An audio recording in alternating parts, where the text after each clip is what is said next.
Merci, chers amis, d'être venus encore ce dimanche matin, après cette journée quand même assez harassante que nous avons vécue hier. Est-ce que vous m'entendez là? C'est beaucoup mieux. Alors je recommence depuis le départ. Merci, chers amis, d'être venus nous rejoindre ce dimanche matin, après une journée qui était assez harassante hier. Et elle était assez riche d'enseignements, j'espère. Et vous êtes revenus quand même assez nombreux ce matin pour cette deuxième journée ou demi-journée des catholiques en action, avec cette messe des catholiques en action et cette conférence que va prononcer le cardinal Philippe Barbarin dans quelques instants. Avant d'accueillir officiellement le cardinal Philippe Barbarin, j'ai une petite annonce, parce qu'il n'y a pas eu de petite annonce à la messe. Alors, ce sont les AFC qui m'ont demandé de réannoncer cette conférence du mardi 15 octobre, mardi prochain, à Notre-Dame de Vincennes à 20h30, avec Joseph Touvenel, qui devait être là hier et qui, retenu par ses activités à l'étranger, n'a pu rentrer. Et il prononcera cette conférence avec Gérard Leclerc. Donc, séance de rattrapage pour Touvenel, mardi à Notre-Dame de Vincennes, 20h30. Et alors, Monseigneur Barbarin, merci beaucoup d'avoir anticipé, vous, pour le coup, votre retour en France après un pèlerinage, me semble-t-il, que vous venez de faire ces derniers jours. Et pour être parmi nous ce soir, vous avez choisi d'anticiper votre retour de 24 heures.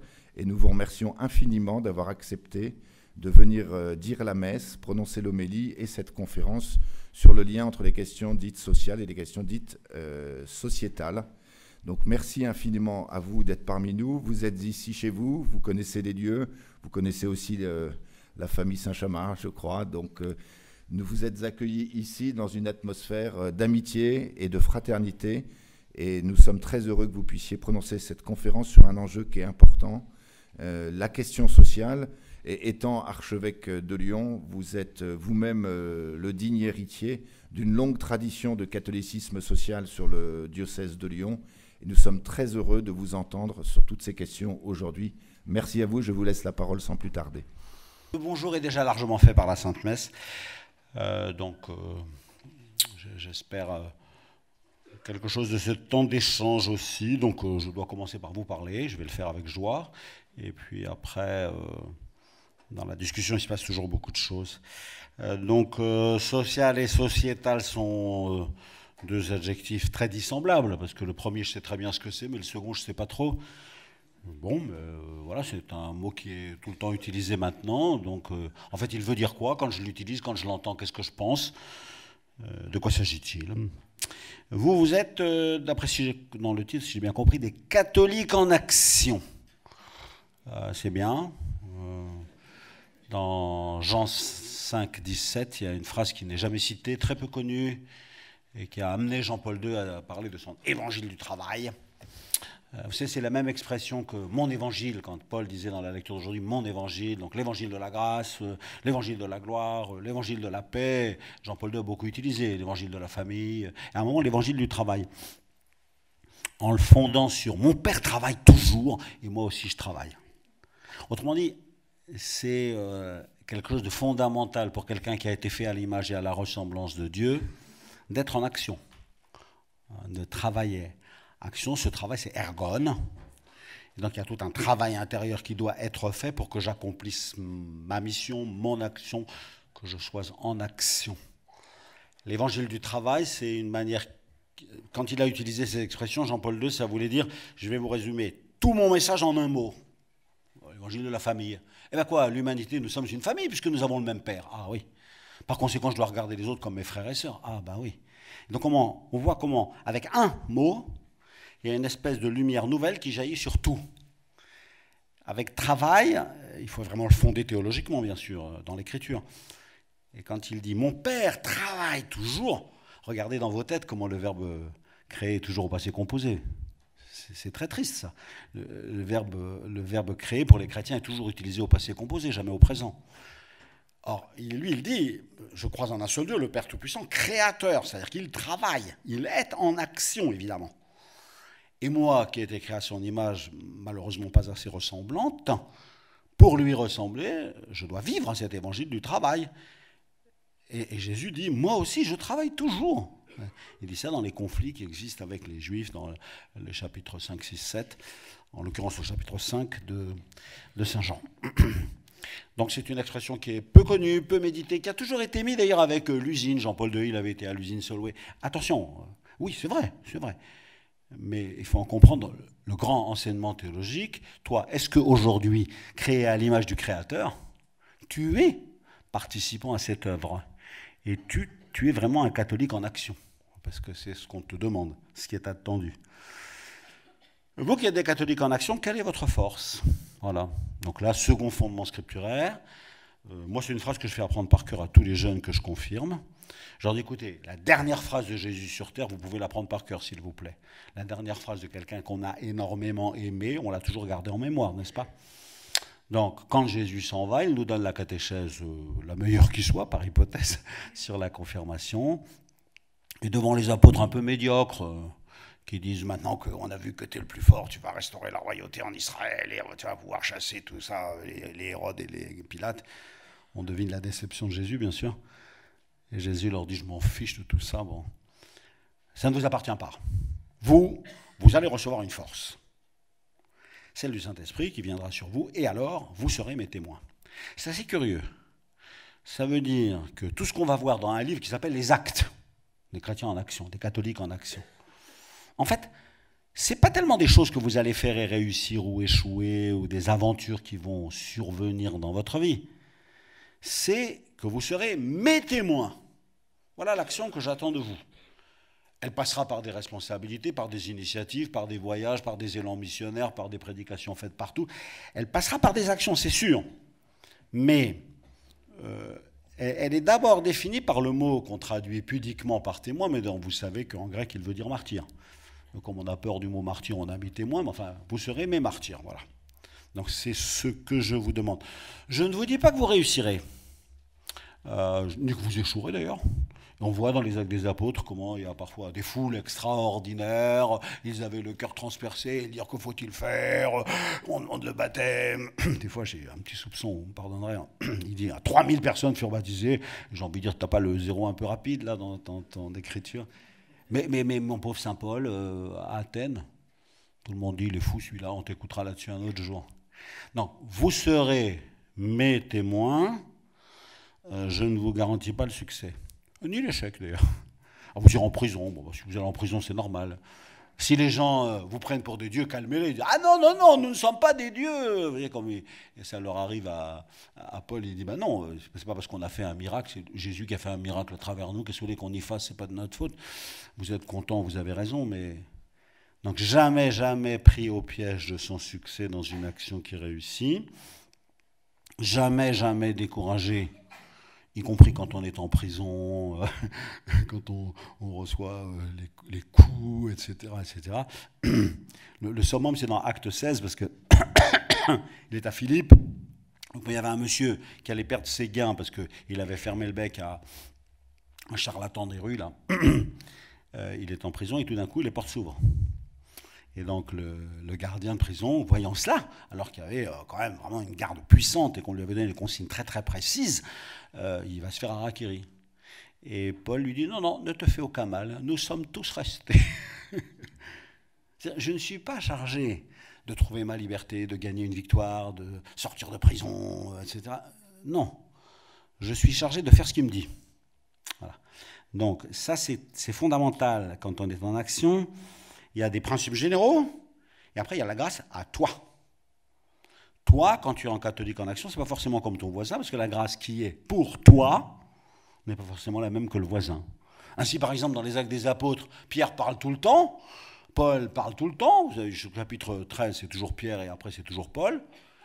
Et au bout d'un moment, on a envie de dire à Pierre, tu ne pourrais pas te taire un petit peu, vu comment tu t'es comporté à la Passion de Jésus, et donner un peu la parole à Saint Jean, quoi. Parce que Pierre et Jean allèrent devant le Sanhédrin, Pierre et Jean allèrent à la belle porte, Pierre et Jean. Il n'y a pas un mot de Jean. Et nous, comme on sait que c'était plutôt mieux comme tenue au moment de la Passion de Jésus, on préférait écouter l'autre. Non. Chacun doit agir selon sa grâce. Or, la grâce n'est pas la même. Et Pierre, qui a été lamentable, c'est d'autant plus douloureux à porter que tout le monde le sait. Vous savez, quand les gens savent vos propres péchés, c'est moins marrant quand même.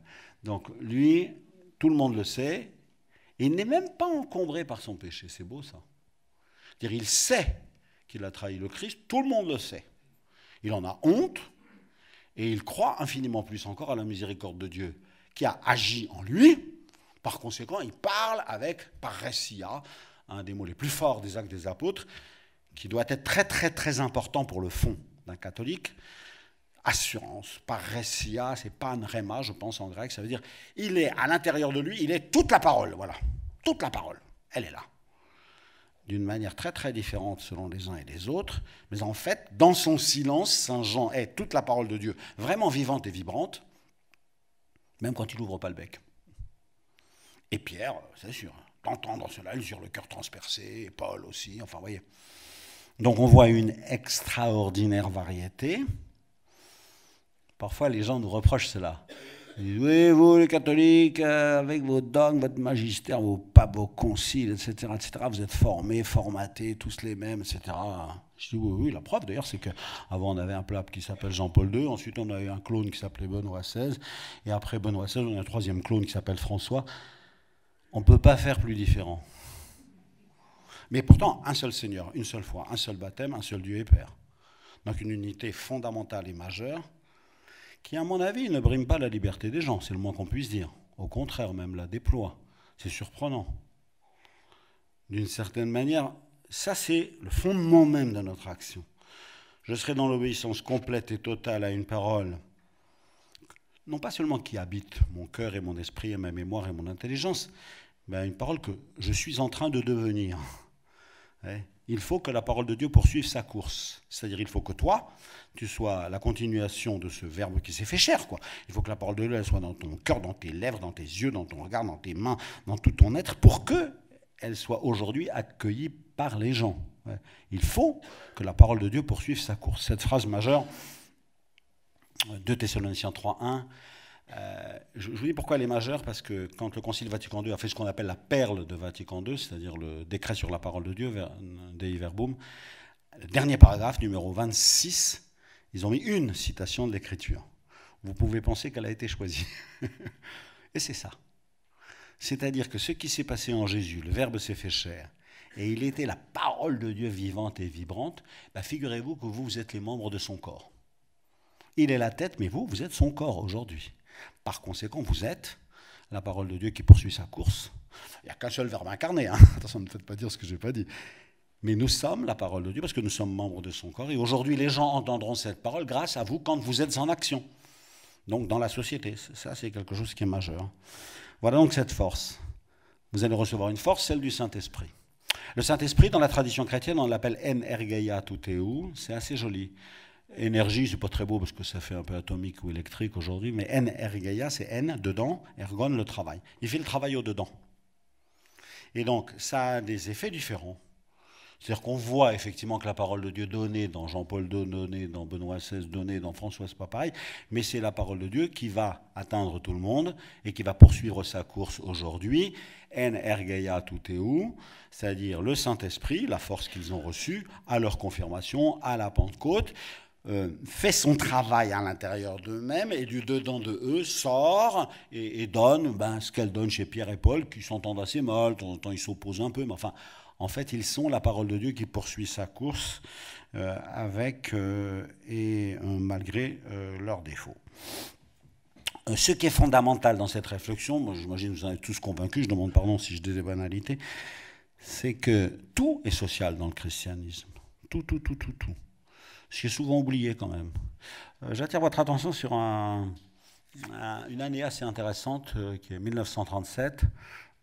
En 1937, le père Congar lance une collection au CERF qui s'appelle Unam Sanctam, et il dit, je vais donner, alors il a fait le premier volume qui s'appelle Les Chrétiens désunis, ensuite il va donner la parole à des protestants, à des orthodoxes, et il demande au père de Lubac d'écrire un livre sur le catholicisme.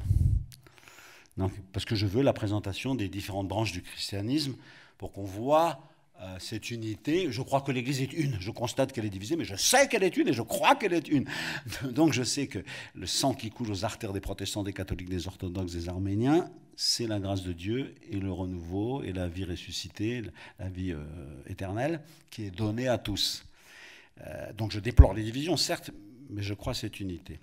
Et lui, dans son livre, que vous connaissez peut-être, qui est le premier grand livre du père de Lubac, d'ailleurs, parce qu'il avait accumulé des foules de notes, mais n'avait pas encore écrit de grand livre, après ça sortit une vitesse folle, s'appelle Catholicisme, aspects sociaux du dogme.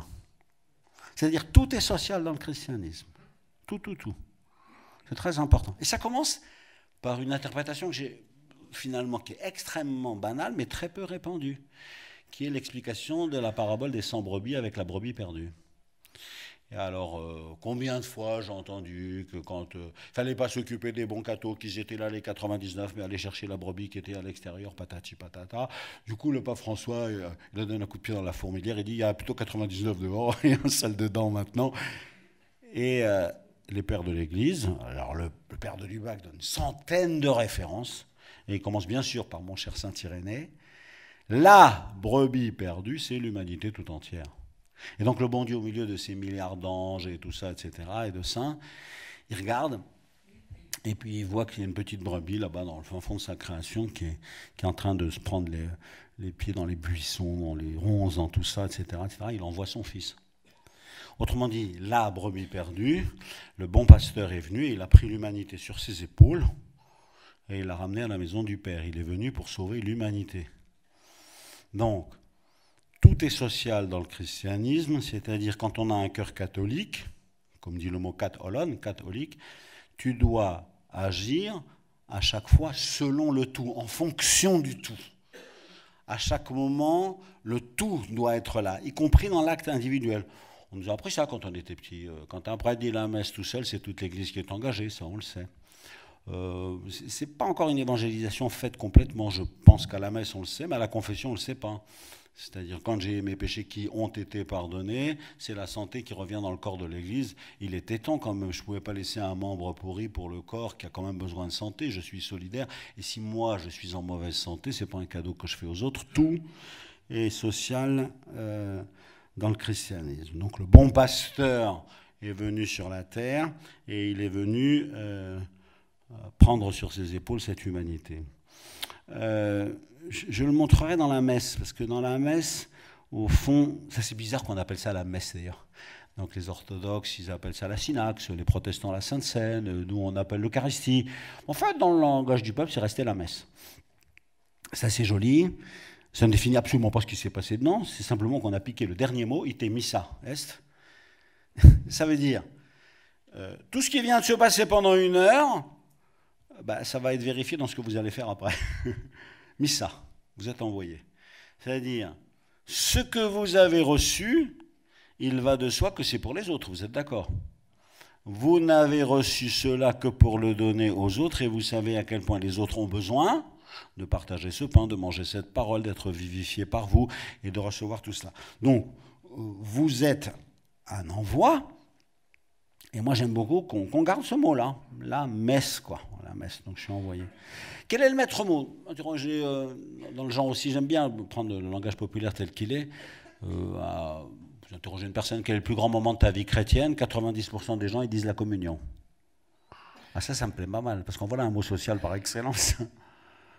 Alors, c'est un mot très intéressant, parce que il dit, ce qui s'est passé, j'ai été mis en communion avec Dieu, faut que je m'y prépare. Alors, quelles sont les conditions pour se communier? Je ne suis pas digne de te recevoir, mais enfin, de toute façon, je ne serai jamais digne. Alors, puisque tu me le demandes, j'y vais quand même. Enfin, j'aurais quand même fait de me préparer mieux. Mais d'ailleurs, je me suis préparé, et puis pas assez. Enfin, bon, tout ça. Donc, c'est la communion. La condition de la communion, pour recevoir la communion, c'est d'être en communion avec lui. Si je suis en désunion, en division, c'est un mensonge. Donc, pour arriver à communier, il faut que lui-même ait remis mon Père et mon Créateur en communion avec lui, c'est-à-dire à l'intérieur de ce monde. Or, quelle va être la conséquence de la communion? Encore une tautologie. La conséquence de la communion, c'est la communion. C'est-à-dire, je compte sur toi pour que tu mettes et refasses de la communion dans ta famille, dans ton travail, dans ton quartier, dans ton pays, dans ton église, dans ta paroisse. Tu vas avoir du boulot. Ça ne va pas être simple. Donc ce mot-là est vraiment un mot majeur et profondément social. Parfois il a été un peu privatisé. Est-ce que j'ai bien mon âme blanche et pure pour aller, que je me suis bien confessé pour avoir le droit d'aller communier? Très bien. Sauf qu'il ne faut pas le rabougrir. il faut comprendre que ce mot a une extension extraordinaire qui vient de Dieu, mon Père et mon Créateur.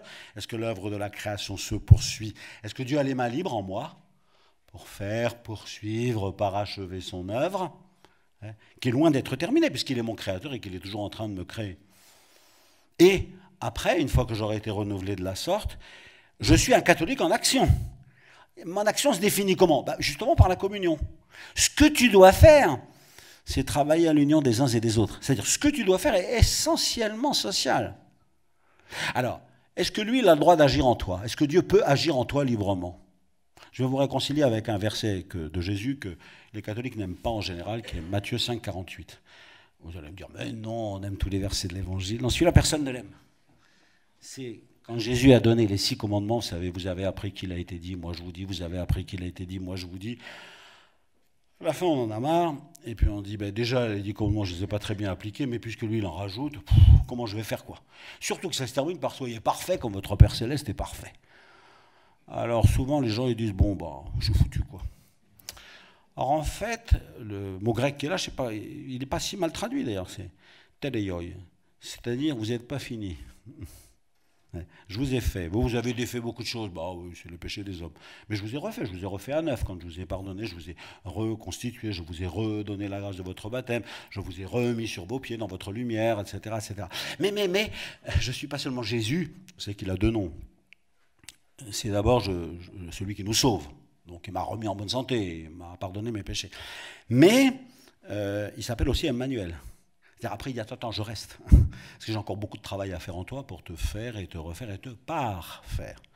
Soyez parfaits, ça veut dire, laissez les portes ouvertes, ouvrez toutes grandes les portes de votre vie au Christ, car j'ai encore beaucoup de travail à faire en vous pour vous faire et vous refaire et vous parfaire. Vous n'êtes pas fini. Ça c'est vrai, tout le monde le sait. Donc mon travail va être un travail de communion. Ici, j'attire votre attention sur une phrase, j'espère me tromper, qui est toujours reçue comme un morceau de sucre dans la messe et dont la profondeur ou la force est sous-estimée. C'est une phrase, je vous interroge comme ça, mais bon, un peu méchant avec tout le monde, c'est-à-dire gentil avec chacun. Juste avant la messe, avant la communion, le prêtre dit « Seigneur Jésus, toi qui nous as dit, je vous laisse la paix, je vous donne ma paix, ne regarde pas nos péchés, etc. Et je vous laisse la paix, je vous donne la paix, parce que la paix c'est mieux que la bagarre, il faut éviter la bagarre, il faut être en paix avec soi-même, être en paix avec les autres, et blablabla. Bla, bla, bla, bla. Seigneur Jésus, toi qui nous as dit. Alors maintenant je vous dis, quand est-ce qu'il a dit ça? Non, les gens ils disent, bon, on ne me rappelle plus. C'est dans l'Évangile. Oui, bien sûr. Seigneur Jésus, toi qui nous as dit, je vous laisse la paix, je vous donne ma paix. Tout le monde pense que c'est une répétition. Ce n'est pas une répétition. Dans le premier, il n'y a pas d'article, on a eu la paix, il n'y a en tout cas pas d'adjectif possessif, et dans le second, il y a un adjectif possessif. Et le verbe n'est pas le même. Le premier, c'est laisser, et le second, c'est donner. C'est quand même pas pareil. Alors pourquoi tout le monde l'entend comme du ronron? Je vous laisse la paix, je vous donne ma paix, etc. Vous connaissez tous la question de saint Thomas. Montre-nous le chemin. Et Jésus qui répond, je suis le chemin, la vérité et la vie. Vous connaissez tous la question suivante de saint Philippe. Montre-nous le Père. Philippe, il y a si longtemps que je suis avec vous et tu n'as encore donc rien compris. Qui me voit, voit le Père. Mais personne ne connaît la question du troisième. C'est comme ça, je ne sais pas pourquoi. Donc la première est dans le verset 5 du chapitre 14 de Saint Jean, Saint Thomas, tout le monde le connaît. La seconde de Saint Philippe au verset 8, tout le monde le connaît. Et la seconde est au verset 21, personne ne le connaît, c'est Jude. Tout le monde s'en fiche de celui-là. Et c'est un des 12 quand même. Et Jude dit, il a entendu Jésus qui disait, je vais être avec vous, et si la porte s'ouvre, je viendrai, mon Père et moi, et nous inviterons chez lui, et nous mangerons ensemble. Donc du sucre, il est très très très très content, et comme c'est un bon gars, tout d'un coup il dit, mais comment ça se fait qu'il y a tout ça pour nous et rien pour le monde? Donc vous imaginez de nouveau la déception de Jésus qui dit, t'as rien compris mon pauvre, quoi. Et il lui dit, mais Jude, si je vous fais tous ces cadeaux, bien sûr, ce sont des cadeaux qui vous sont faits, de recevoir la communion et de recevoir la grâce et de recevoir le Christ. Mais évidemment, c'est pour le monde. Vous devez être des catholiques en action. Jamais entendu le commentaire de la réponse de Jude. Moi, j'ai jamais entendu, jamais vu. Et encore une fois, tout le monde parle des 2 premiers. C'est une vraie catéchèse de Jésus, vous voyez, ce chapitre 14 de Saint Jean. Vous avez Jésus qui est le chemin, vous conduit vers le Père et vous jette dans le monde, vous envoie dans le monde. C'est là que vous devez être. Or, cette phrase vient dans la réponse à Jude. À mon avis, personne ne le sait. Or, elle n'est pas parallèle. Je vous laisse la paix. Il n'y a même pas d'article défini. Je vous laisse paix. Ça veut dire je vous laisse la paix à faire dans le monde. Eh bien, dis donc, bon courage. C'est-à-dire, votre travail number one, c'est faire la paix. Je vous laisse la paix à faire dans le monde. Ben, vous allez vous décourager. Il y a tellement de conflits partout. Alors, pour que vous ne vous découragiez pas, je vous donne ma paix. Autrement dit, dans la communion, que tu vas recevoir maintenant, on dit ça juste avant la communion. Seigneur Jésus, toi qui nous as dit, je vous laisse la paix, je vous donne ma paix. Je vais vous donner la force intérieure de paix dont vous aurez besoin pour prendre plein de coups dans la figure et rencontrer toutes les difficultés, et essayer d'apaiser tous les conflits dans lesquels vous allez vous trouver. Résultat, vous ne serez jamais en paix. Voyez. Il ne nous a pas promis que la vie serait tranquille. Non, il nous a donné un cadeau majeur. Ce cadeau majeur, c'est sa paix. Dans le chant d'entrée qui est si beau d'ailleurs, là, il faudrait leur dire aux compositeurs, c'est un jeune couple, ils sont trompés, il dit « je vous donne la paix ». La phrase de Jésus, c'est « je vous donne ma paix ». Je vous laisse une mission impossible, j'en suis conscient. Vous devez être des artisans de paix dans ce monde. Ça ne va pas être facile. Je ne suis pas venu apporter la paix, mais le glaive. Alors on a du mal à comprendre. Je me suis dit, ben, d'un côté tu dis qu'il faut être artisan de paix, tu nous proposes de faire la paix, d'apporter la paix partout, puis de l'autre côté tu nous dis que tu vas apporter le glaive. Alors explique-toi toi-même. Ça vaut la peine de les mettre bout à bout, ces textes-là. Vous les connaissez comme moi, vous voyez. Vous avez heureux les artisans de paix. Ceux-là, ils seront appelés fils de Dieu. C'est lui qui, tout à fait à la fin de sa vie, dira, tout est accompli. J'ai refait la paix entre le ciel et la terre. À quel prix? Mais, au fond, je serai un artisan de paix, j'arriverai à faire la paix. Et la paix qu'il me laisse à faire dans le monde, bah, je vais y perdre mon sang, hein, et mon énergie et tout et tout. En tout cas, lui, l'artisan de paix, voilà ce qui lui est arrivé. Et c'est vrai qu'au moment où il meurt, il dit « j'ai tout accompli ». Il a refait la paix entre Dieu et ses enfants, entre le monde, entre le ciel et la terre, ce qui est véritablement suprême. Mais qu'est-ce que ça lui a coûté ? Et ainsi, toutes ces phrases qui semblent dissemblables peuvent être rapprochées les unes des autres. Et on le voit tout particulièrement dans cela au moment de la messe. Donc, je suis averti que dans la mission que j'aurai à accomplir comme un témoin et comme un catholique en action, je ne serai jamais en paix. Je vous laisse la paix à faire dans le monde. Je vous donne ce cadeau considérable qui est la communion avec Dieu. Si vous avez en vous ma paix, vous avez reçu le corps du Christ, vous avez la force nécessaire pour rester en prison, même si les portes s'ouvrent, pour être fouetté, lapidé, etc., pour être mis en croix, comme c'est arrivé à votre maître, etc., et pour recevoir toutes sortes de choses. Mais je ne vous promets pas un avenir en sucre, quoi. Voilà. Et voici comment le chrétien va donc partir à l'intérieur de cette mission, avec cette phrase qui est très importante. Quelle va être son attitude intérieure ? Eh bien, non pas gagner des victoires, être son témoin, et fondamentalement être son serviteur, être le serviteur du Christ. Pourquoi ? Parce que c'est le plus beau titre de Jésus. Est-ce serviteur ? S majuscule. Ai-je un cœur de serviteur ? Bon, chaque fois que j'ai rencontré des enfants, des adolescents, dans mon diocèse, dans ma paroisse, j'ai dit, je veux prier pour ton évêque. Eh bien, très bien, dit, Seigneur, je prie pour mon évêque Philippe, garde-lui toujours un cœur de serviteur. C'est le seul cadeau dont j'ai besoin. Si je suis un serviteur, alors les choses passeront. J'attire votre attention sur le chapitre 12 de Saint Luc, où on voit que vraiment, c'est pas si simple d'être un serviteur. Donc, tous les mots sont là. Il y a esclave, il y a serviteur, il y a économe, intendant, etc. Enfin, tous ceux qui s'occupent des affaires des autres et qui doivent être toujours dans cette attitude de service. C'est un passage que vous pouvez lire, qui est toujours coupé. Luc chapitre 12, versets 35 à 53. Je le résume. Que vos reins soient sains et vos lampes allumées. Il faut que vous soyez des serviteurs, capables d'ouvrir dès que le maître arrive. Heureux ces serviteurs, le maître les trouve. Et puis, il va être tellement content que vous ayez l'attitude de serviteur que c'est lui qui va se cendre et se mettre à vous servir. On sait que quand on arrivera au paradis, si on a cette attitude-là, c'est lui qui se montrera notre serviteur. C'est très très touchant. Mais il faut qu'il nous trouve toujours dans cette attitude. Tenez-vous prêts, c'est alors que vous ne pensez pas que le Fils de l'homme viendra. Là-dessus, il y en a un qui est assez rigolo parce qu'il nous représente bien, qui est Saint Pierre. Et Saint Pierre, il pose toujours des petites questions intéressantes. Il dit, ben nous quand même, on a tout abandonné pour toi, alors j'espère que... Voilà. Et ici, il dit, ce que tu dis là, c'est vrai pour tous les gens, mais aussi pour nous. Sous-entendu, je suis quand même le chef, quoi. Tu m'as choisi pour être le surintendant général de tes finances, donc j'espère que j'aurai une petite place à part. Et Jésus, qui est toujours gentil avec Pierre, il lui dit, oui, quel est donc l'intendant fidèle que le maître établit sur tous les gens pour leur donner en temps voulu leur ration. Heureux cet esclave que son maître trouvera toujours. C'est-à-dire, oui, Pierre, tu es le chef, il n'y a pas de doute.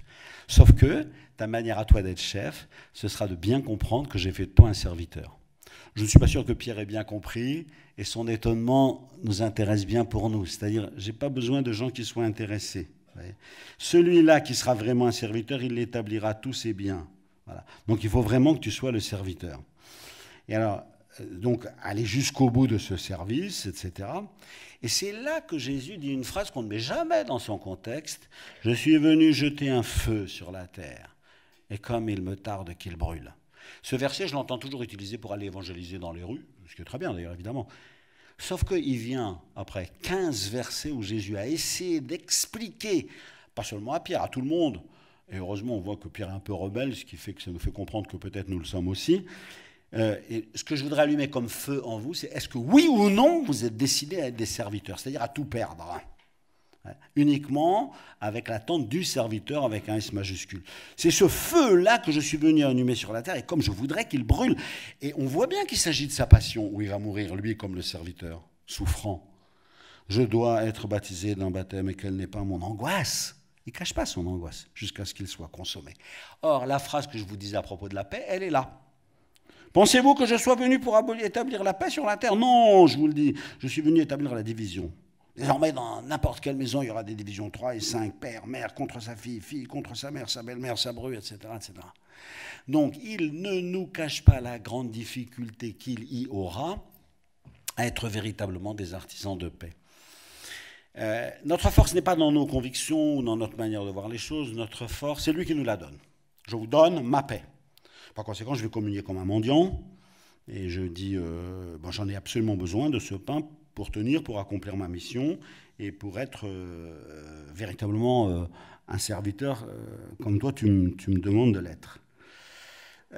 Je dis cela parce que je pense que ce sont des choses un peu oubliées. Et quelle va être la clé pour avoir l'attitude du serviteur? Tenez, pour moi, toute la doctrine sociale, je dis ça parce que, comme vous, j'ai été formé à la doctrine sociale de l'Église, j'ai beaucoup aimé l'arrivée du compendium de la doctrine sociale, et on nous a présenté trop comme des principes.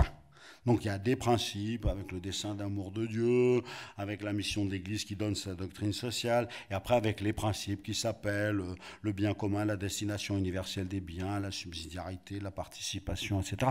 Comme il est bien fait, ce compendium, très très bien travaillé. Vous savez que Jean-Paul II l'a remis sur l'ouvrage pendant au moins 10 ans. Il devait sortir avant l'an 2000, rapidement après le catéchisme de l'Église catholique. Il n'est sorti qu'en 2005 ou 2006, parce qu'il voulait véritablement le vérifier. Ce que je trouve cependant, c'est qu'il n'est pas lié au cœur même de notre baptême. Il ne part pas directement de l'Évangile, comme j'aimerais qu'il parte tout le temps. Il n'est pas ancré dans le moment où je vais communier. Souvent, les catholiques vont à la messe, et puis après font du social, si on peut dire. Or, parce que le fait que tout le catholicisme soit social dans son essence et dans son plus profond, et que le spirituel est lui-même social, n'est peut-être pas assez compris. Je vais vous le montrer d'une manière un peu vigoureuse, peut-être, je ne sais pas, avec le chant de Noël que tout le monde connaît par cœur. Gloria. Bon, alors ça, on le chante, on le connaît très bien et on l'aime beaucoup. C'est bien. Qu'est-ce qu'il dit, ce chant? Il dit Gloria in excelsis et pax hominibus bone voluntatis. Qu'est-ce que c'est ce « et » qui est là?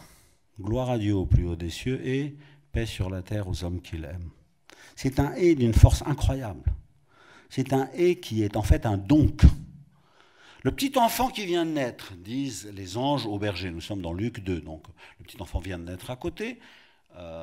donc il y a un ange qui vient annoncer, et après il y a l'armée des anges qui explique, et du coup les petits bergers, ils partent, ils vont expliquer ça à la Sainte Vierge.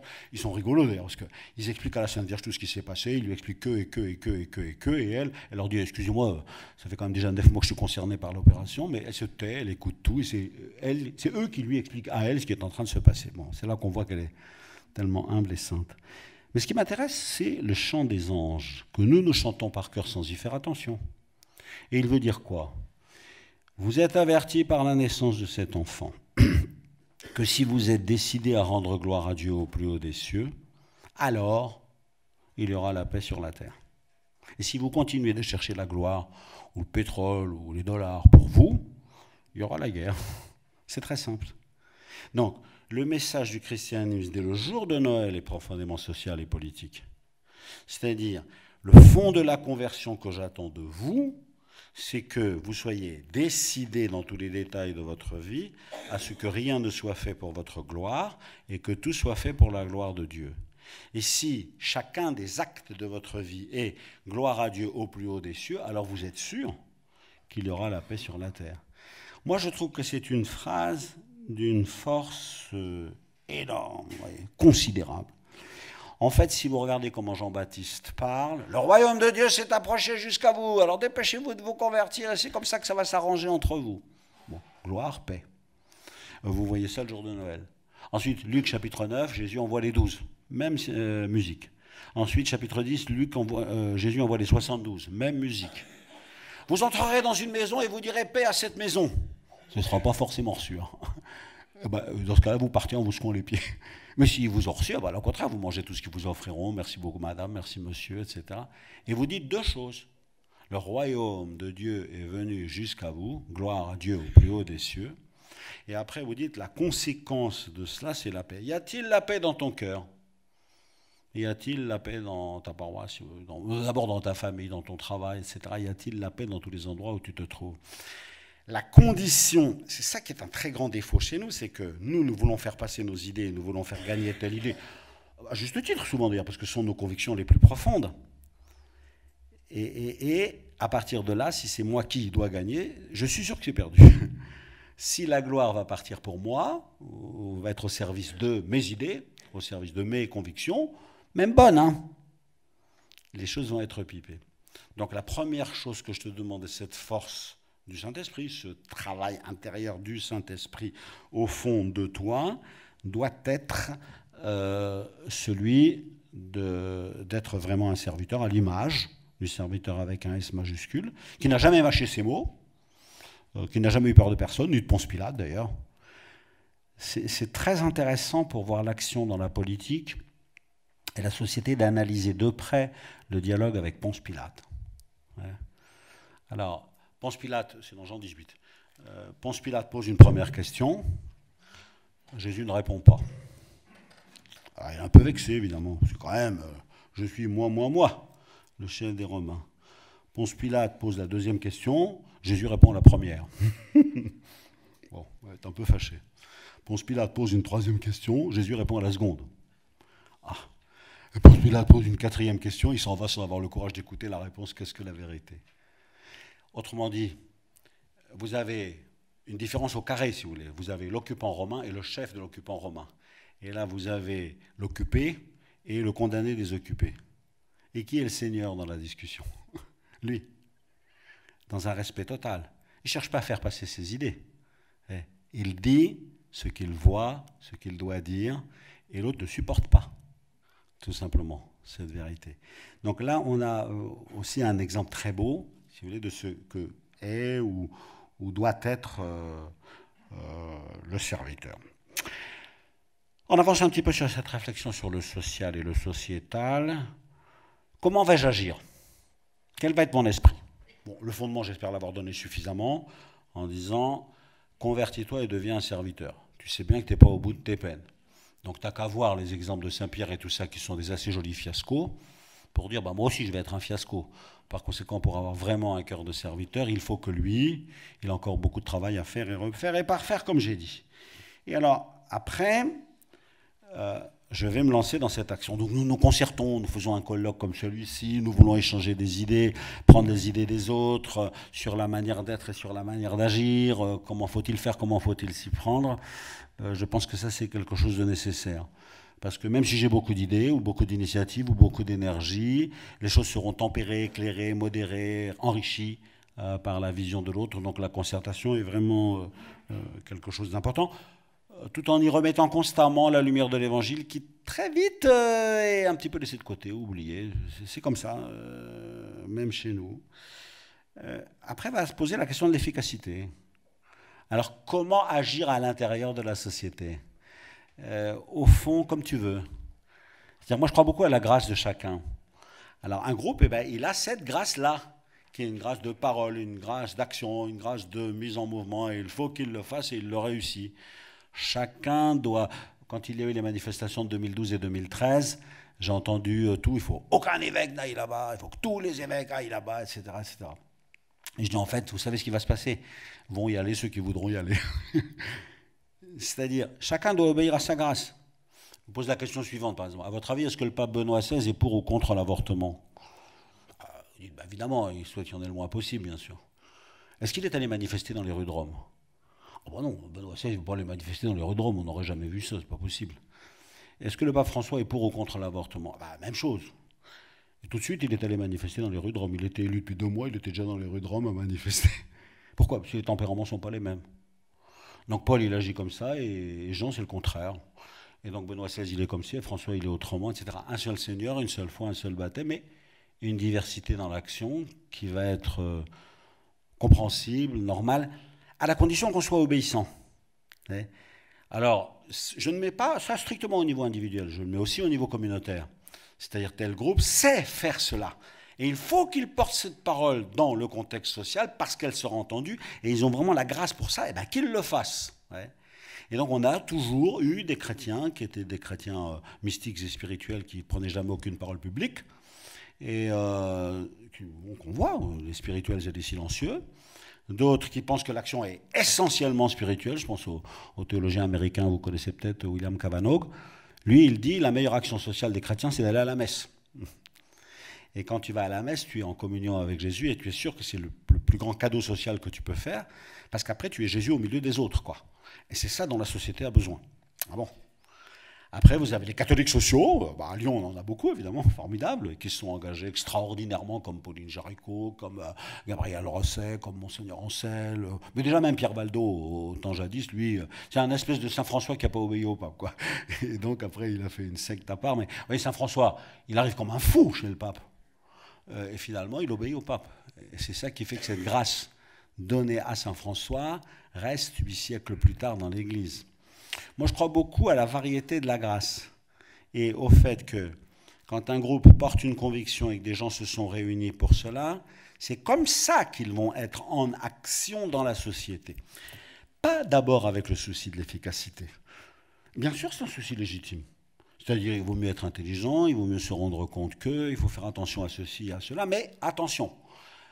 Parce que la tyrannie ou le mirage des médias est tellement fort aujourd'hui qu'on risque de ne plus agir qu'en fonction de ce qui sera dit.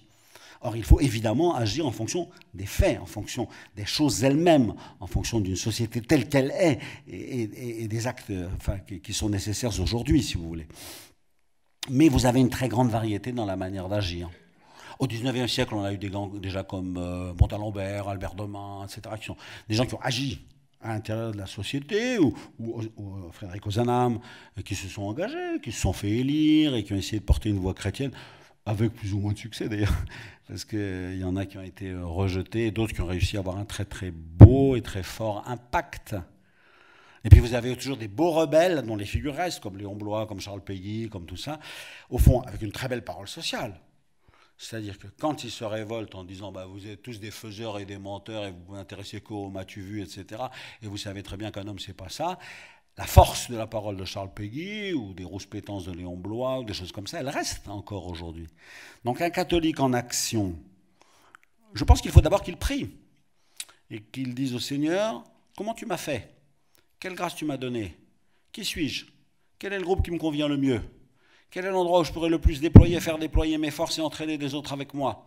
dans telle chose qui sonne juste et qui sonne vrai. Peut-être que ceux qui sont du genre Léon Bloy et Charles Péguy, il faut qu'ils soient des isolés, parce qu'ils sont des... Ou Bernanos, par exemple. Ouais, quand le général de Gaulle dit à Bernanos de revenir parce qu'il a besoin de gens comme lui, il dit bah, surtout pas, parce que si j'approchais le moins du monde, je retomberais dans la pourriture générale. C'est pas forcément gentil pour l'interlocuteur, mais en fait, ça va bien. Ce qu'il disait, c'était vrai. Ouais.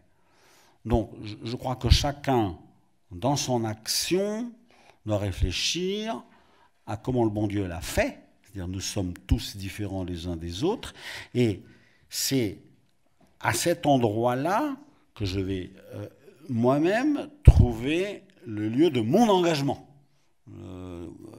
seul ou avec d'autres. Ouais. Et pour arriver... Alors, je ne suis pas du tout contre l'efficacité. Je trouve que c'est normal de souhaiter être efficace. Ouais. Mais en même temps, je veux être totalement libre par rapport à cela. C'est-à-dire qu'un échec retentissant peut avoir un impact beaucoup plus important pour le royaume des cieux que ce qui paraîtrait être un succès. Oui. Donc, je crois que ce qui est premier, c'est d'obéir vraiment ou d'obéir seulement à la parole de Dieu. Souvent, on a dit que la doctrine sociale de l'Église avait été un peu lente à se mettre en œuvre. Ouais. Donc, la révolution industrielle, c'est en 1830. Pauline Jaricot, elle éclate de rage à ce moment-là, contre son père, contre ses frères, qui ont des grandes entreprises, et il dit, vous volez un papa à ses enfants, vous volez un chrétien à son Dieu, il n'a même plus le temps de prier, vous le faites travailler 13 et 14 heures par jour, vous volez un mari à sa femme, etc. Bon, ils s'en fichent complètement, eux. Ce qui les intéresse, c'est d'avoir de l'argent. Elle monte une entreprise, vous savez, dans le sud, là, près de Nîmes ou Valence, je ne sais plus, et ils font exprès de la faire chuter. Ils font tout pour casser son truc, afin que ça ne marche pas. Comme quoi, il y a et donc elle perd tout, etc. N'empêche que son témoignage reste un peu plus que celui de ses frères et sœurs. Et le pape a dit qu'il voulait la considérer comme la troisième patronne des missions. Il a dit ça le 1er octobre avec François Xavier, un jésuite, missionnaire au bout du monde, Thérèse de l'Enfant Jésus, une carmélite enfermée dans son Carmel, et une laïque femme engagée dans la vie sociale de l'époque, qui invente en même temps le sou pour les missions, la justice sociale dans une entreprise, le rosaire vivant, enfin bon, un truc incroyable. Donc, chacun... moi, ce que je crois, c'est que très tôt, les chrétiens, quand ils ont vu ça, ont vu les grands dangers qui pouvaient se présenter, et ils ont réagi assez vite. Bon, encore une fois, les Albert Domin, les Montalembert, tout ça, c'est des gens qui sont au milieu du 19e siècle, elle dès 1830, quand elle voit la révolte des Canuts et toutes ces choses-là. Bon, alors souvent on dit, la doctrine sociale commence avec Rerum Novarum. Je trouve que c'est faux. C'est vrai que c'est la première grande encyclique sociale. Vous savez qu'elle est saluée après, presque chaque 10 ans, Quadragesimo, Anno, par Pie XI, ensuite Jean XXIII, Materia Magistra en 61, la lettre au cardinal Roy en 71, en 81, le travail, la Laborem Exercens, et Centesimus Annus en 91, donc 100 ans plus tard. Donc elle est vraiment très très saluée, etc., etc. Mais ce serait injuste de dire que la doctrine sociale de l'Église est née à ce moment-là. Parce qu'en fait, les chrétiens ont tout de suite et toujours été sociaux. Quand l'ère industrielle arrive, une jeune femme de 25 ans à peine crie de rage devant ce qu'elle voit à Lyon, et elle s'appelle Pauline Jaricot.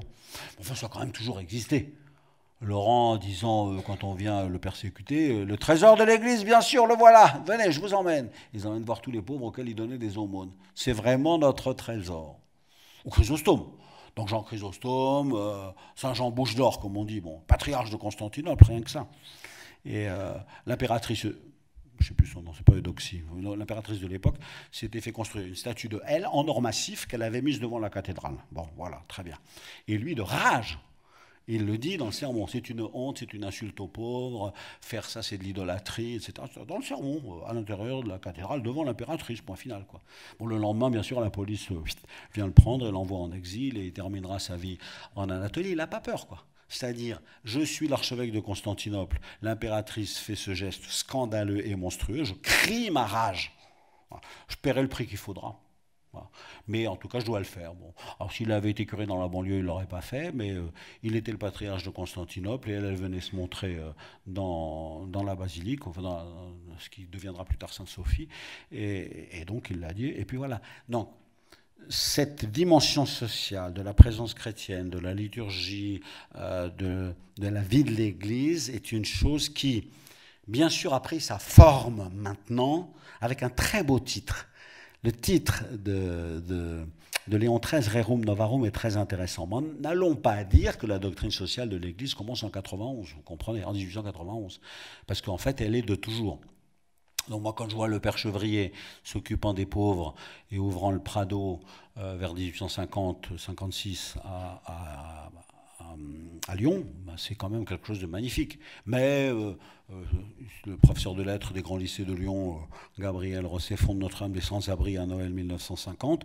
Il y a toujours 1200 personnes qui sont accueillies chaque nuit à Lyon par Notre-Dame des Sans-Abris. Et moi, je me bats beaucoup pour la canonisation de ce monsieur. Alors, bien sûr, j'apprends le grec et le latin aux jeunes gens des bonnes familles de Lyon. Et après, je les emmène et les emmener à l'abbaye des Dombes et les emmener le soir et le week-end pour s'occuper des pauvres et apprendre à prendre soin de leur corps, de leur nourriture et tout et tout. C'est quand même un très très beau travail social et un engagement social. Est-ce que je vais jeter ici l'adjectif sociétal? Oui. En fait, je ne sais pas très bien ce qu'il veut dire. Je ne suis sans doute pas le seul. Ça m'intéresse beaucoup de savoir au juste qu'est-ce que c'est. J'ai l'impression que c'est un mot qui sert à cacher quelque chose. Je voudrais le dégonfler et puis l'adopter tranquillement et dire ben oui, je suis d'accord. Sociétal, on a l'impression que c'est quelque chose comme quand est arrivée la modernité. C'est la modernité. Ben je dis oui, d'accord, mais enfin, c'est une pensée que vous avez. Alors expliquez-moi votre pensée, parce que votre pensée, je vais l'écouter, l'accueillir, me laisser renouveler par elle, ou la critiquer, ou ne pas être d'accord. Mais je ne vois pas comment on mettrait des choses qui seraient en dehors de notre jugement. Un peu comme si, vous ne pouvez pas comprendre, c'est la mentalité d'aujourd'hui. Excusez-moi, il se trouve que je vis aujourd'hui. Voilà. Bon. Donc, moi, j'ai reçu la culture que j'ai, etc. Et je me sens prêt à discuter avec tout le monde. Ah ben non, vous ne pouvez pas comprendre, vous êtes trop fermé. Ah, ça, c'est un jugement de vous sur mon intelligence. C'est peut-être vrai, d'ailleurs, je vous demande pardon. Si quelque chose en moi n'est pas fermé, n'est pas ouvert, n'est pas attentif, n'est pas accueillant, et que je vis, je marche à l'aveuglette, montrez-moi bien en quoi, parce que c'est vraiment trop grave. Mais attention qu'il n'y ait pas un jugement sur la personne qui se cache derrière l'usage d'un adjectif qui, du coup, deviendrait un grand danger. Donc moi, je le prends et en disant, de fait, un certain nombre de choses dans lesquelles j'ai été éduqué, dans la vie familiale, et ça, ont changé. Bah pourquoi? Parce que quand j'étais petit, après la télévision, et ensuite est arrivée la télévision il y a 50 ans, qui a complètement régné dans les villages, dans les familles, dans ceci et dans cela, et qui a changé beaucoup de choses. Mais les gens sont taillés pour la course, et ils ont changé leur manière de vivre ensemble. Et il y a un certain nombre de dispositions qui ont pu être prises. Et que je pense qu'à chaque époque, nous avons la grâce qui nous suffit pour être capables de résister, de renouveler, de garder notre liberté devant des quantités de progrès qui viennent. À la réunion, ça va très vite, parce qu'aujourd'hui, il y a les réseaux sociaux qui vont à toute vitesse, parce qu'ensuite, il y a toutes les questions sociétales, comme on dit, puis jusqu'au transhumanisme qui dépasse tout ce qu'on avait pu imaginer. Et alors, je n'ai pas des réponses toutes faites en disant tout ce qui est bien et tout ce qui est moderne est mauvais, évidemment que non. J'ai une réponse claire, c'est que le Christ dit qu'il est le chemin, la vérité et la vie, et la vérité ou la beauté de ce qui est là, il va me la montrer à la condition que je l'écoute. Par conséquent, à l'intérieur de moi, est-ce que je suis assez chrétien? J'ai été très frappé, j'ai commencé en citant le cardinal de Lubac, et là c'est un autre passage. Donc, après la guerre de 39-45, les prêtres de Lyon reviennent en mauvais état. Camps de prisonniers, camps de concentration, etc. La situation est très difficile. Mon prédécesseur, qui est le cardinal Gerlier à l'époque, dit au père de Lubac, je sens qu'il y a besoin de les raccrocher à l'Église. Est-ce que vous accepteriez de leur donner une méditation sur l'Église le premier jeudi du mois pendant l'année? Le père de Lubac le fait. Ce livre a été publié plus tard, donc ça a lieu en 47-48, choses comme ça. Et le livre est publié en 52. Et c'est un livre majeur pour Lumen Gentium dans la pensée du Concile Vatican II, qui prendra le même plan, le même développement, la même manière de penser. C'est très très intéressant de comparer les deux textes. Et vers les 2/3 du livre, je ne sais plus exactement où, il y a une dizaine de pages qui sont la description du vir ecclesiasticus. est-ce que tu as le sens de l'Église? Voilà, Vir Ecclesiasticus, c'est le bonhomme pasteur tel que je le voudrais aujourd'hui dans l'Église. Pour vous donner un exemple, au conclave de 2005, quand on allait lire Jean-Paul II, je les avais presque apprises par cœur. Et je lisais ces pages en me disant, voilà celui qu'on cherche, Seigneur. Et il y a une description très très intéressante du vrai chrétien dans la société actuelle. Comment il est attentif à tout, accueillant à tout, fermé à rien qui arriverait. De toute façon, si ses contemporains le vivent, ça l'intéresse. Or, il doit être leur serviteur. A-t-il bien compris ce qu'ils vivent, ce qu'ils pensent, comment ils agissent, pourquoi ils le font? À l'intérieur de cela, sa seule lumière, bien sûr, est celle de la révélation chrétienne. Donc, c'est son critère fondamental. Et quand Jésus dit « je suis la lumière du monde », il essaye de mettre cette lumière sur ce qu'il entend dire, ce qu'il voit vivre, ces pratiques qui sont ici ou là, pour toutes les questions sociétales, comme on dit aujourd'hui. Rien n'est fermé dans sa tête, mais ce qui est suprême pour lui, c'est que le bien du Créateur passe dans la vie des créatures. Bon, or, le monde ayant énormément changé, et les pratiques ayant également changé, est-ce qu'aujourd'hui cet amour passe, ou est-ce qu'il est bloqué, interdit, etc., etc., ou est-ce qu'on court dans un danger d'autodestruction ou des choses comme ça? Là, c'est ta responsabilité, et c'est ton travail intellectuel. Autrement dit, moi je ne veux pas qu'avec l'adjectif sociétal, on m'ait supprimé ma mission intellectuelle de discernement. Parce qu'après tout, il y a une vérité dont je sais qu'elle est une vérité éternelle et qu'elle traversera les siècles quels qu'ils soient. Moi, une des phrases qui m'a vraiment condamné à mort, si je puis dire, c'est une phrase que j'ai dite au moment du mariage pour tous, comme on dit. Et j'ai dit, mais c'est pas parce que les parlements européens perdent la tête au début du XXIe siècle que la première page de la Bible va devenir fausse. Ça, c'est une phrase impardonnable. Parce que si ça a été voté dans les parlements, c'est vrai. Je dis pas du tout. Les parlements perdent la tête régulièrement dans des quantités de régimes, on l'a vu souvent, ça peut être aussi le cas de notre époque. Ce qui ne m'empêche pas du tout d'aimer mon époque et de l'aimer encore plus d'ailleurs, etc., et d'avoir à la servir. Il y a une parole dont je sais qu'elle est une parole de vérité, qui est la parole de Dieu. Ça, je suis tranquille. Elle traversera tous les siècles, toutes les civilisations. Et ça, je sais que c'est une parole de vérité, dont la lumière vaut pour toujours et vaudra pour toujours. Et elle va me servir de discernement. Non pas pour continuer à faire toujours pareil, évidemment, puisque tout change. Et je sais très bien que les choses doivent changer. Les catholiques ont eu beaucoup de mal à comprendre ça au moment de la chute de l'Empire romain, puisque l'Église catholique s'était installée dans l'Empire romain, par l'Empire romain, tout était à Rome, et tout était pensé exactement selon la romanité de l'époque. Et vous voyez comment déjà Saint Augustin a des paroles très libres. On s'en fout de l'Empire romain. Alors pour les gens, c'était le monde qui s'effondrait. Nous, on a vu tellement de civilisations et de régimes politiques changer, etc., que c'est quand même beaucoup plus facile pour nous aujourd'hui de dire, bah oui, bah, un régime change, une société change, on a quand même l'habitude depuis 20 siècles. La seule chose, c'est, est-ce que je suis assez chrétien? Est-ce que les critères du christianisme, je les connais? Est-ce que je sais ce qui est une valeur et une lumière qui va vraiment m'aider à démêler les fils de ce que vous appelez une question sociétale d'aujourd'hui? Je n'ai pas d'a priori. Les caractéristiques de cela sont une foi complète et totale dans la parole de Dieu. Une humilité devant la vérité qui toujours me dépassera. Donc, nous savons que Jésus est la vérité. Nous savons qu'il sait donner à nous. Donc, nous avons un énorme cadeau. Mais ce n'est pas pour ça que nous comprenons ce que nous disons. Donc, au moment même où nous parlons, nous savons que nous sommes dépassés par ce que nous disons et que nous avons à chercher à comprendre une vérité mystérieuse qui nous dépassera toujours et qui est celle d'un homme, d'une société d'hommes et de femmes fait à l'image mystérieuse de Dieu qui nous dépasse toujours. Donc ce n'est pas une assurance et une possession en disant c'est comme ça et c'est pas autrement. Ce qui m'a beaucoup touché dans ces pages, dont je vous recommande la lecture, sur les 10 pages du Vir Ecclesiasticus, mais ça pourrait très bien être Moulière aussi, bien sûr, c'est au fond voir quelle est l'attitude intérieure d'un chrétien qui est fait d'une humilité totale, parce qu'il est vraiment dépassé par tout ce qu'il entend, et en même temps d'une assurance profonde. Et comment arriver à mélanger et recevoir les deux me semble quelque chose de très important pour nous. Voilà. Alors, là-dessus, donc, nous allons maintenant faire un temps de discussion. Moi, mes convictions, si vous voulez, de conclusion sont assez simples. D'abord, l'éclairage de la parole de Dieu, qui, à mon avis, est très minimisé. elle est peu connue, elle n'est pas vraiment la source, quoi. Ça, c'est pour moi quelque chose de difficile. Ensuite, un acte de foi dans l'intelligence de l'homme qui a été faite à l'image de Dieu. Donc, grosso modo, devant tous les défis qui se présenteront, sociaux ou sociétaux, l'homme est taillé pour la course. Hein. Il n'a qu'à faire appel à ses propres ressources, humblement, demander conseil aux autres, rechercher, analyser, réagir, et se rendre compte de ceci et de cela. Voilà.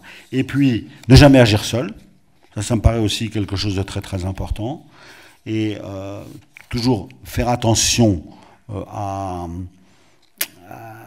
disons, à la perception des autres ou à un autre point de vue que je n'aurais pas perçu. Il y a eu un discours très beau du pape il y a 2 semaines, là, quand il a rencontré les journalistes. Je l'ai trouvé ici dans l'Osservatore Romano.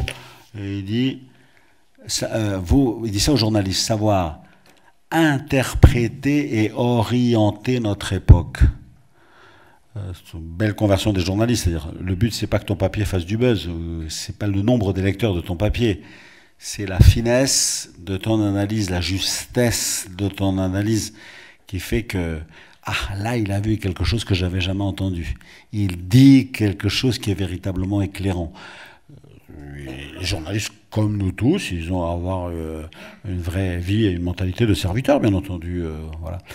Et puis, surtout, si vous voulez, pour terminer par cela, croire à la victoire de l'amour. J'ai été très frappé par l'encyclique, je ne sais pas si elle a eu un grand écho, du pape Benoît XVI, Caritas in Veritate. C'est une deuxième ligne de l'enseignement social. Vous savez, j'ai parlé de 1891 jusqu'à 1991, la Centesimus Annus, puis après vous avez Populorum Progressio qui arrive en 1967, et où le pape Paul VI dit attention, la question sociale a pris une dimension planétaire maintenant, ce qui est vrai. Et nous ne pouvons pas nous considérer comme désolidarisés. Moi, j'ai vécu 4 ans à Madagascar, donc maintenant j'ai tout le temps présent dans ma tête. Et ce déséquilibre tragique est quand même un paquet de dynamite très dangereux, quoi, dans notre monde. Donc vous savez que le pape Jean-Paul II a fait un encyclique pour le 20e anniversaire qui s'appelait Sollicitudo Rei Socialis, et Benoît XVI a présenté Caritas in Veritate comme le 40e anniversaire. Et il a repris tous les enseignements Paul VI dans Humane Vitae, dans Populorum Progressio, etc., en disant, en fait, ce qu'on doit faire, c'est le déploiement de la charité. Nous sommes sûrs que la charité sera victorieuse. Ce que je voudrais, c'est que pour qu'elle soit vivante et vivifiante, elle soit toujours trempée, si je puis dire, in veritate, caritas in veritate. Et donc là, il y a un texte qui est un texte très Benoît XVI, c'est-à-dire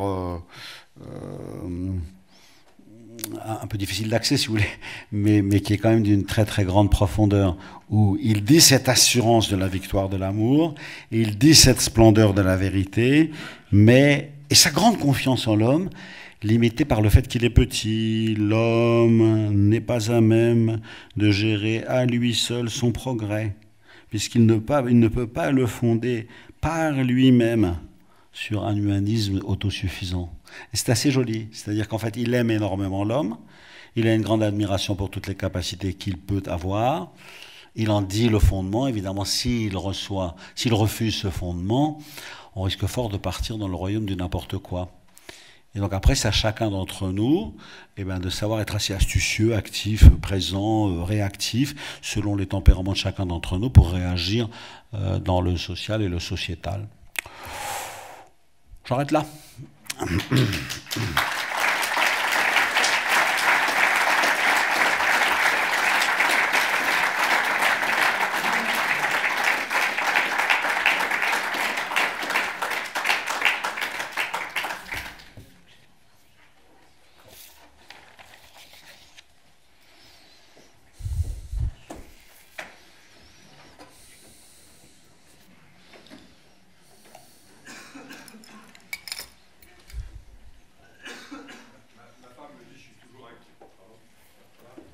Ça commence bien, ma femme me dit, c'est quand même formidable.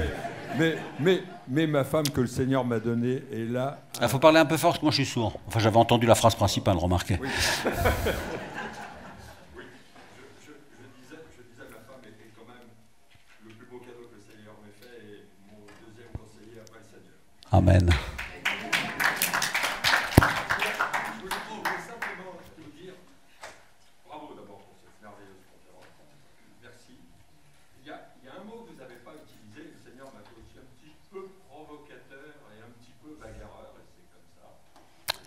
C'est quoi? J'ai pas entendu. Ministre, oui, d'accord. Oui, ministre, non. Parce que je trouve que ce mot, et ça mérite d'être rappelé, vous avez raison, au ministre du culte. Eh bien, allez-y, faites l'exposé. Et encore plus, et encore plus au ministre de la République. Et j'ai eu un jour l'occasion de le faire, et croyez-moi, ça a été un plaisir immense de leur rappeler que le mot ministre veut dire serviteur. Et ça, je crois qu'on oublie tellement que nos ministres oublient tellement qu'ils sont au service de la République et surtout de leurs concitoyens. Donc voilà, je trouve que serviteurs, ben nous sommes tous appelés à être serviteurs, donc nous sommes tous appelés à être ministres. Dans le chapitre 12 de Saint Luc, si vous lisez de près, vous verrez que Jésus utilise tous les mots. Et à son sujet aussi, donc vous avez 3 mots essentiels. Celui qui est gentil avec Pierre, oikonomos, mon intendant. Tu es quand même le surintendant général des finances, mon cher Pierre. Ensuite, vous avez diakonos, qui est ministre. Diakonos en grec et ministre en latin. C'est le titre que Jésus prend. Vous m'appelez le Maître et le Seigneur, c'est après le lavement des pieds. Et vous avez raison, car je le suis. Mais si moi, le Maître et le Seigneur, je vous ai lavé les pieds, c'est un exemple que je vous ai donné pour que vous fassiez pareil les uns aux autres. C'est assez beau d'ailleurs de voir maintenant dans des trucs de Jean Vanier et tout ça. C'est une pratique, on se lave les pieds mutuellement. C'est pas seulement un geste du jeudi saint. Est-ce que je suis vraiment quelqu'un qui lave les pieds des gens, baise leurs pieds, etc., etc. Donc, diakonos. Et le troisième que Jésus utilisait énormément, et qui est doulos, esclave. Donc, dans le fameux hymne qu'on chante le dimanche soir, le samedi soir pour entrer dans le dimanche, l'hymne aux Philippiens, vous savez, il s'humilia plus encore et il prit la forme de l'esclave, etc. Et c'est à cause de cela, c'est pour cela que Dieu l'a surexalté. Donc ça sont 3 mots que Jésus revendique. C'est marrant d'ailleurs parce qu'oikonomos, il le donne toujours aux autres, il ne le prend jamais pour lui. Tandis que diakonos et doulos, il le prend pour lui.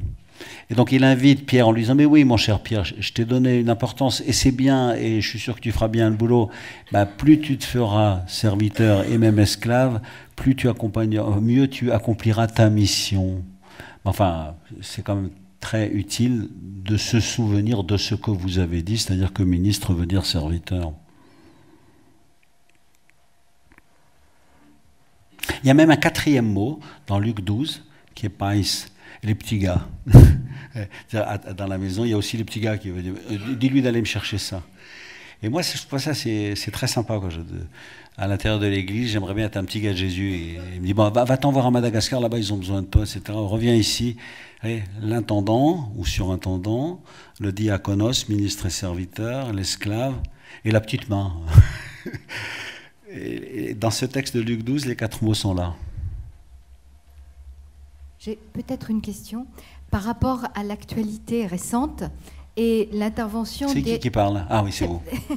Alors en fait, j'entends très mal, mais quelqu'un va me le traduire. Vous l'aurez percuté. L'intervention d'Éric Zemmour hier, qui, parlant de dimanche dernier, disait les catholiques n'arriveront à rien dans le temps d'aujourd'hui. Ils ont mis 300, 400 ou 500 000 personnes dehors, mais ça va faire comme en 2012-2013. Donc les catholiques sont bien élevés, ils sont respectueux, mais ils ne seront pas entendus parce qu'ils ne sont pas violents. Donc ça, c'était une réflexion qui a eu un écho chez Guillaume Bernard, qui est en Vendée, et puis un Twitter un peu influent aussi dans ce milieu, qui était lui catholique.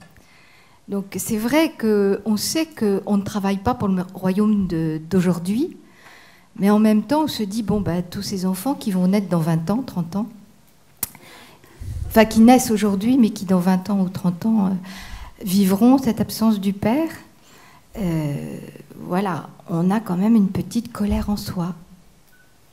Je ne sais pas si j'ai bien compris. Madame citait les commentaires qui ont été faits suite à la manifestation du 6 octobre, donc notamment Éric Zemmour, spécifiant qu'on n'arrivera à rien parce qu'on n'est pas suffisamment menaçant, violent, etc. Et Madame dit que nous, les catholiques, c'est vrai qu'on n'agit pas comme ça avec cette violence, se pose des questions, mais elle exprime quand même qu'on a en nous une certaine colère, parce que dans les 20 ou 30 ans qui viennent, que vont devenir ces enfants sans père. Donc comment peut-être gérer cette colère en nous, puisque Zemmour a dit ça des catholiques, mais lui-même ne l'est pas, donc il connaît moins bien notre religion, j'imagine. Mais est-ce que vous pouvez faire votre propre commentaire sur cette tension qu'il y a chez nous aussi, la colère, la violence, la tentation de l'activisme, etc., etc. Vous faites votre examen de conscience.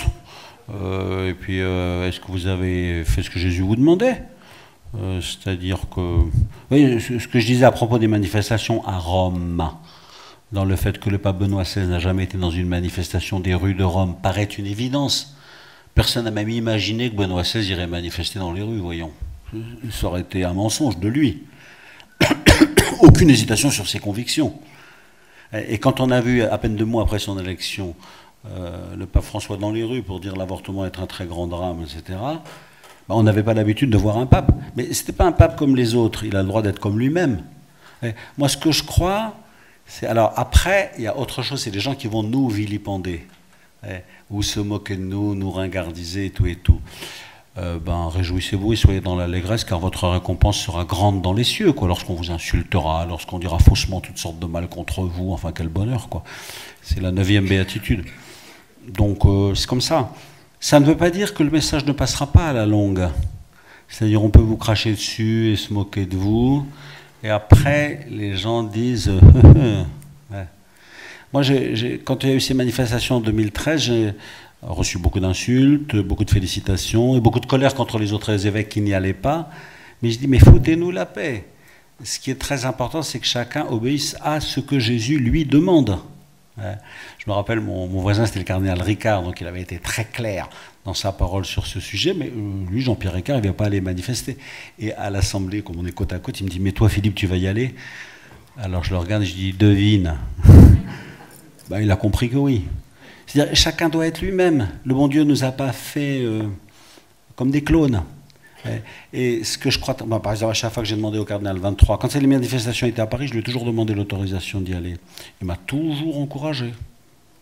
Et il m'a dit, moi je vais aller à l'entrée pour les encourager, etc., mais je ne me vois pas défiler. Mais c'est vrai. Je trouve que ça ne sonnait pas faux. Ce qu'il faut, c'est que ça sonne vrai. Et que chacun obéisse à la façon dont le bon Dieu l'a fait. Donc il y en a qui vont rester loin de l'engagement politique, des manifs et tout et tout. C'est ceux que je citais comme Léon Blois, Charles Péguy, Bernanos, etc.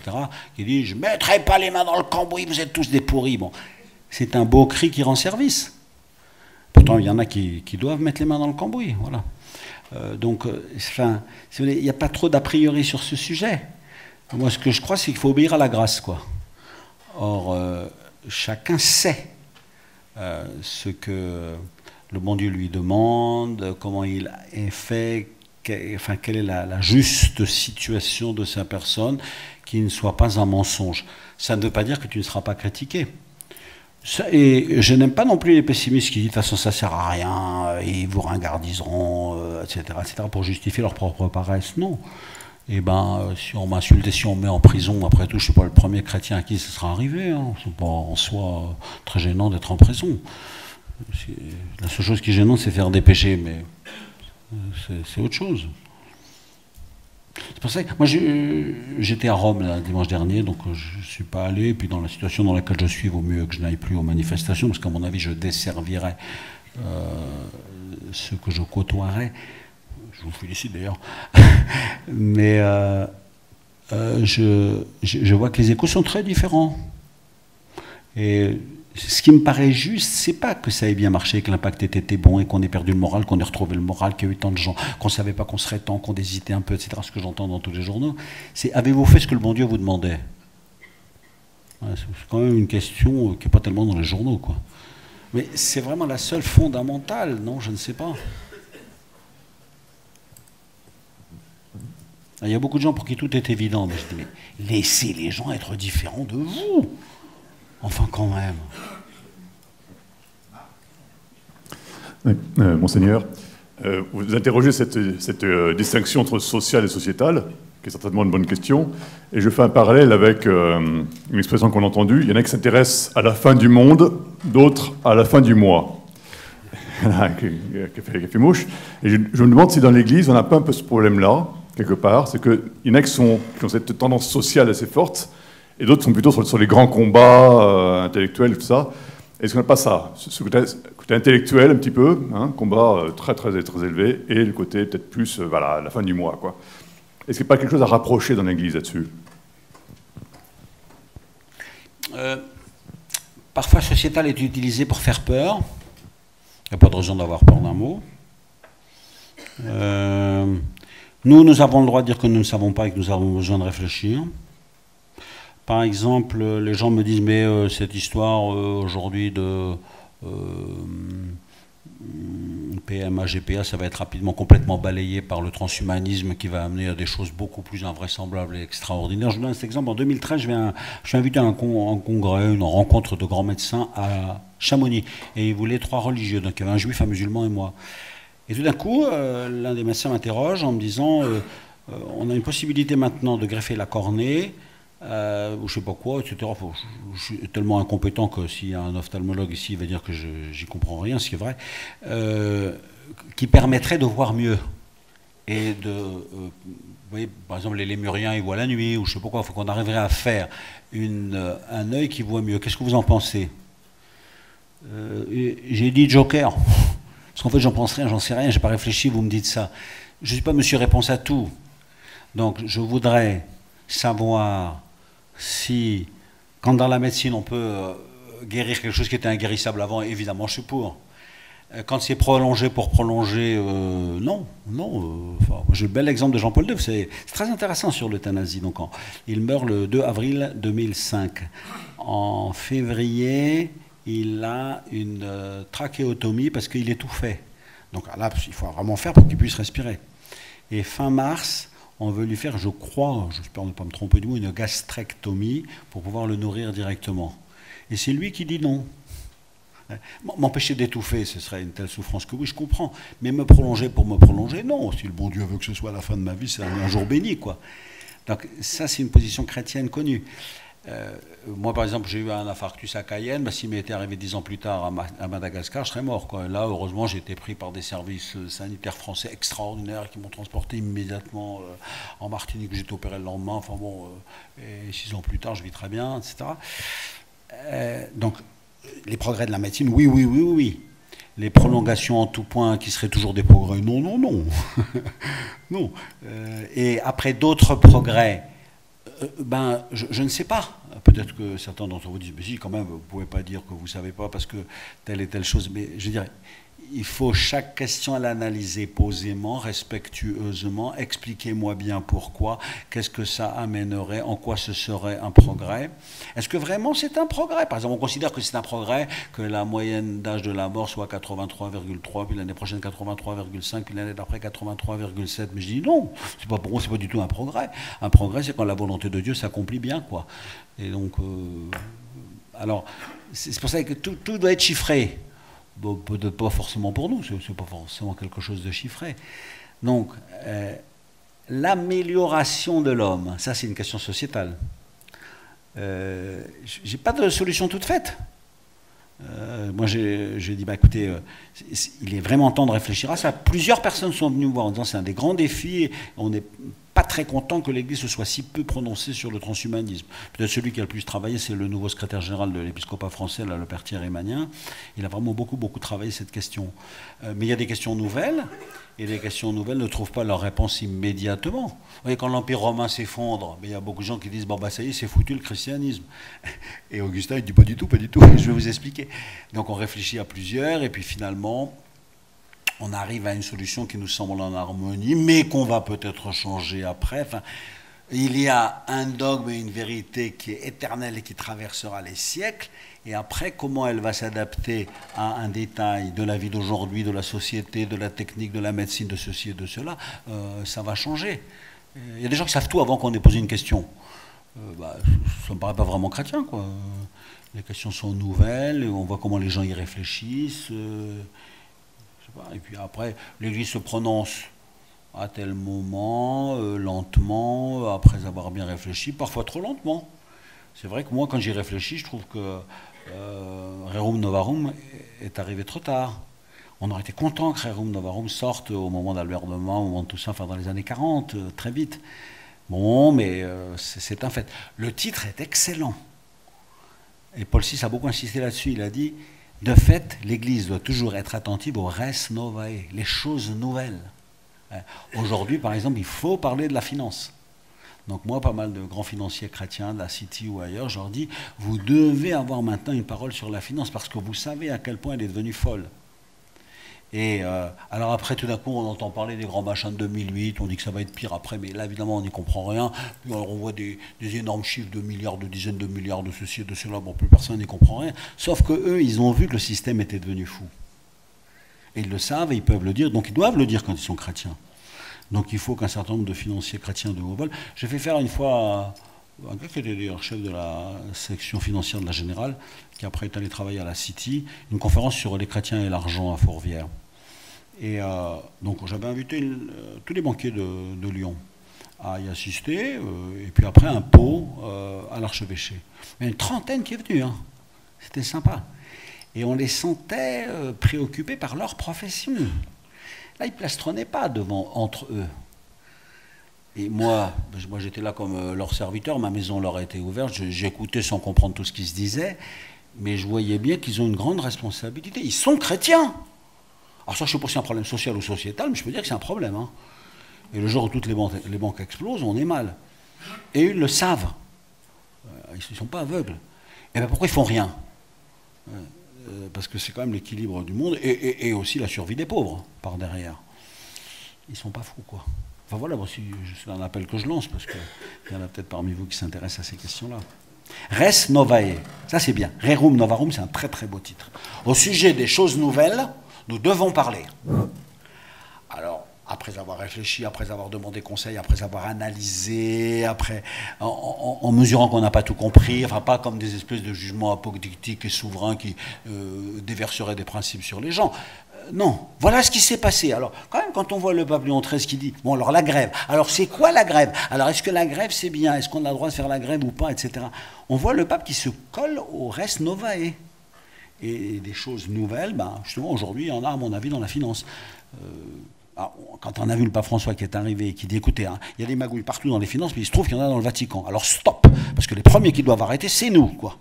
Quand on a vu la semaine dernière qu'il a fait une perquisition à la secrétaire d'État, eh ben moi j'étais content. Ça fait un péché de moins dans l'Église. Il y en a encore plein, évidemment, mais enfin, quand même, il faut aussi être actif, quoi. Amen.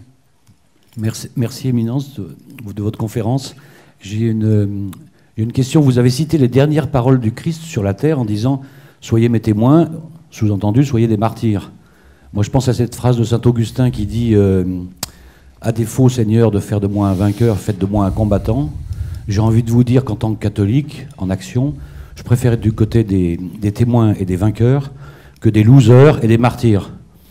On est nombreux dans ce cas-là. J'ai pas entendu le premier mot. Avant martyr, vous avez dit des losers à la place. Je préfère des losers également. Il ne peut pas être du côté des losers, des perdants, des martyrs, mais oui.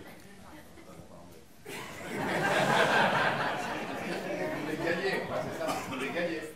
Monsieur veut gagner. Je voudrais être du côté des vainqueurs et des témoins et pas des perdants, puisqu'à chaque fois que les catholiques se mettent en action, on a l'impression de perdre. Oui, écoutez, vous avez qu'à regarder Jésus, quoi. C'est le grand gagnant. Et quand il est mort, tout le monde a dit il a tout perdu. On croyait vachement en lui, mais tout le monde s'était carapaté, l'avait abandonné, etc. Moi, je ne suis pas dans une apologie de la destruction, de l'échec et tout et tout. Enfin, des fois, j'ai un espèce de discours négatif qui va nous faire l'apologie de la mort, de l'insulte, du crachat, de la déconsidération, etc., etc. Non, le critère majeur, c'est rester dans la main de Dieu, quoi. Donc, parfois, si vous voulez, dans la bénédiction des mariages, c'est pas mal. Il dit sans que le bonheur vous égare loin de Dieu et sans que les épreuves vous accablent. Or, dans un mariage, il peut y avoir de très grandes épreuves. Là, il ne faut pas que vous désespériez, il faut que vous sachiez que vous êtes toujours dans son alliance, que le sacrement du mariage, vous l'avez reçu, que vous êtes toujours dans sa main, même s'il y a une très grande difficulté qui est survenue. Et puis après, si tout va bien, et si les enfants vont bien, et les petits-enfants vont bien, et que tout est formidable, et que votre profession va bien, et tout, devenez pas orgueilleux, parce que c'est bien pire. Être un gagnant qui se considère comme un gagneur et comme le meilleur, et tout, l'orgueil, c'est quand même le pire de tous les péchés. Purifie-moi du grand péché, quoi. Donc, je trouve que le mot témoin est bien.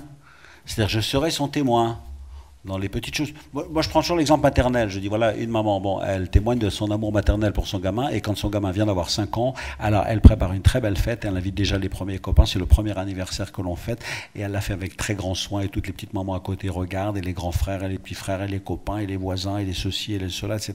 Sauf que quand il a 6 ans, il fait une leucémie. Quel témoignage elle donne? Une lionne.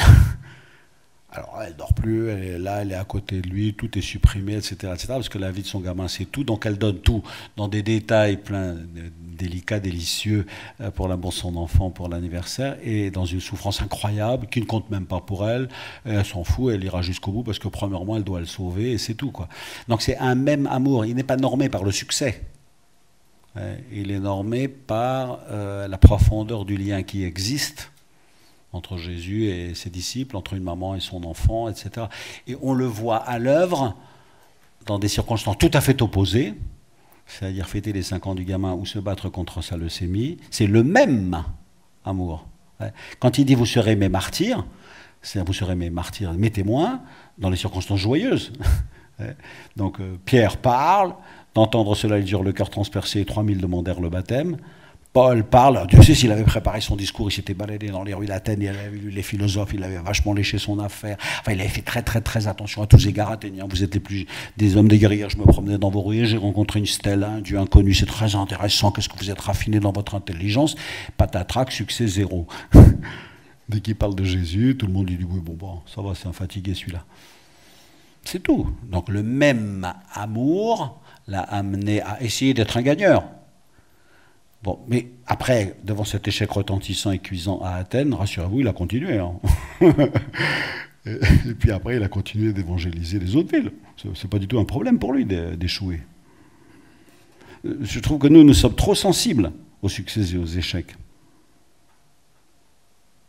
Mais je ne veux pas faire une apologie, je ne sais pourquoi, moi, de plus que c'est triste, plus que c'est catholique, quoi. Enfin, non, mais c'est complètement idiot, vous voyez ce que je veux dire. Parce que le problème, c'est que là, l'échec, c'est pas nous qui en pâtissons, ce sont les petits, les enfants. C'est ça notre difficulté. Alors, le problème, c'est que c'est... Le chef, j'ai entendu, c'est ça? Non. Madame dit, l'échec, ce n'est pas nous qui en pâtissons, mais des enfants, les générations futures. Donc ça prend au triple d'une certaine manière. On dit, mais ça suffit, quoi. Vous voyez, c'est ça, madame?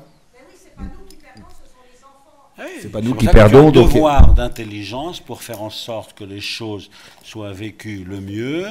Et je pense que c'est là aussi qu'à mon avis, la variété du témoignage est belle. Vous voyez? C'est-à-dire que quand les témoins agissent de manière diverse, personnellement, quand il y a eu ce combat en 2013 sur le mariage pour 2 personnes du même sexe, j'ai trouvé que l'Église catholique a donné un beau témoignage. Après, il a été horriblement ringardisé, on a dit qu'on était les plus nuls de tout ça, etc. N'empêche que chacun étant resté lui-même a dit, excusez-nous, mais nous, on croit à la première page de la Bible, quoi, puis c'est tout. Alors, on a perdu. Évidemment qu'il aurait mieux valu réussir, ça c'est sûr. Mais je crois, est-ce que oui ou non, nous avons donné notre témoignage, quoi. Après, que ça nous ait valu des paquets d'insultes durables jusqu'à ma mort, par exemple, oui, c'est plutôt une récompense quand même. C'est pas... C'est second, quoi. Donc, il n'est pas interdit d'être rusé. Dans l'évangile il n'y a pas très longtemps, dans Luc au chapitre 16, quand il dit, regardez-les, là, pour les fils des ténèbres, ils sont rusés, quoi. Vous avez le droit d'être rusés, vous aussi, comme des fils de lumière, quand vous travaillez pour le royaume des cieux. Donc, se concerter, agir d'une manière astucieuse pour arriver à sauter un obstacle, je suis très, très content. Moi, les succès me réjouissent beaucoup. Je n'ai pas du tout de gêne pour ça. La seule chose, c'est que la croix peut survenir demain, quoi. Bon, moi, il se trouve que maintenant je suis le seul pédophile français. Bon, c'est quand même dommage que ça me soit tombé dessus. C'est pas très très grave en fait, parce que l'important c'est de rester dans la main du bon Dieu. Enfin, c'est pas forcément agréable de se faire insulter dans les gares, dans les aéroports et partout, etc. Enfin, tant pis. Je veux dire, j'y suis pour rien.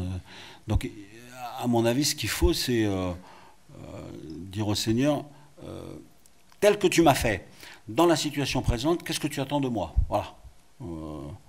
Et puis ça aura les conséquences que ça aura. Si elles sont joyeuses, c'est plutôt joyeux que l'inverse. Monseigneur, c'est moi. C'est moi qui vous pose une question. Pas trop dur, j'espère. Ma question, c'est le lien entre liberté et bien commun. Moi, en fait, mon souci aujourd'hui, je suis en formation d'éducateur spécialisé. Vous m'entendez? Non, pas trop. Ma question, c'est... voilà, moi, je vais être amenée cette année à travailler auprès des personnes transsexuelles. Et donc, c'est un public... voilà, ça ne va pas être forcément facile. Mais... voilà, moi j'ai l'impression d'avoir hérité d'un certain nombre de choses venant de l'Église. Et je me demande où est-ce que la liberté de l'autre s'arrête quand on veut le bien pour l'autre et qu'on le pense à la place de l'autre.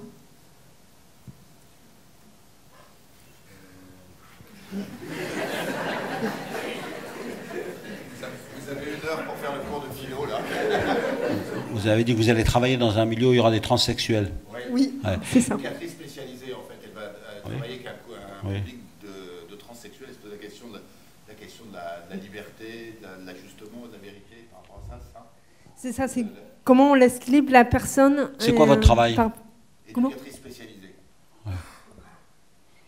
Comment on laisse libre la personne? Quand on veut, en fait, en tant que catholique, on a quand même un héritage extrêmement fort et beau. Mais j'ai l'impression qu'en tant que catholique, on a quand même une pensée qui est construite, mais en même temps, il y a la liberté, enfin, il y a toute cette notion aussi de compassion autour de la personne. Enfin voilà, c'est très confus pour moi. Très construite. Tu vais résumer. Dites-moi s'il résume bien. Oui, donc mademoiselle éducatrice spécialisée en formation va travailler avec un public de transsexuels. Elle est catholique, elle a donc une pensée assez structurée sur toutes ces questions, j'imagine, de l'identité sexuée, etc. Et travailler avec des gens qui sont transsexuels, donc il y a tout un aspect de compassion. Et elle se pose la question de sa manière de faire par rapport à la liberté des gens et par rapport à la manière dont elle est structurée. Est-ce que c'est résumé, ça? Oui. C'est bien, il était bon. Si vous voulez, vous connaissez la fameuse, qui est une phrase pour un éducateur, des Ramak Fakkodvis, de DJ Fakkodvis de Saint-Augustin. En fait, c'est avec un tout autre problème. Donc c'est un papa qui a foutu une baffe, un coup de poing à un de ses garçons qui a 16 et 17 ans, et il est embêté quand même. Et il écrit à Augustin en disant, il y a quelque chose qui ne va pas quand même, d'avoir été obligé de cogner sur mon fils à cet âge-là, et aide-moi à discerner. Qu'est-ce que je peux faire, quoi? Alors évidemment, il a fait un truc, il fallait absolument que je manifeste mon désaccord, bon, très bien. Et alors Augustin, il lui dit, la grande question, c'est est-ce que tu as passé ça pour faire passer ta peur, tes névroses, comme on dirait maintenant, parce que ça t'a fait peur, ou est-ce que c'était une réaction qui venait de toi, ou est-ce que tu agis vraiment par amour pour lui?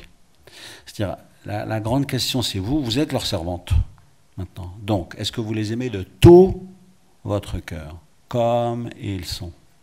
Et est-ce que c'est cet amour-là que vous leur offrez gratuitement et à 100%? Il ne vous empêchera jamais d'être vous-même.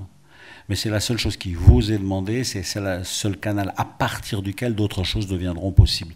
J'ai cette conversation assez souvent avec une femme qui est infirmière-chef dans un endroit où se font toutes ces opérations de changement de sexe à Lyon.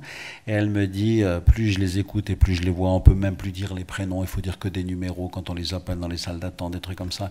Des souffrances incroyables, incroyables, incroyables. Et je vois bien que la seule chose que j'ai à faire, c'est de les aimer, longuement, profondément là-dessus. Leur langue se déliait. Parfois, ils me disent des choses très belles et ils sont en attente. C'est un contact qui peut se poursuivre. Elle, c'est strictement professionnel. Enfin, vous, c'est professionnel, mais c'est pas du strictement professionnel, parce que c'est un véritable contact personnel. Donc, le fond de l'affaire, c'est ça. On m'a mis à cet endroit-là pour les servir et les aimer. Est-ce que je les sers et est-ce que je les aime? Après, le Seigneur sait ce qu'il fait. C'est la société dans laquelle je suis maintenant. Bon, ben, il y avait d'autres moments où ça devait être vachement difficile d'être chrétien, quoi. Quand même dans l'Empire romain, un enfant naissait, si le papa ne le prenait pas dans ses bras, l'enfant était ou tué ou devenait esclave. Ça devait être assez difficile d'être chrétien.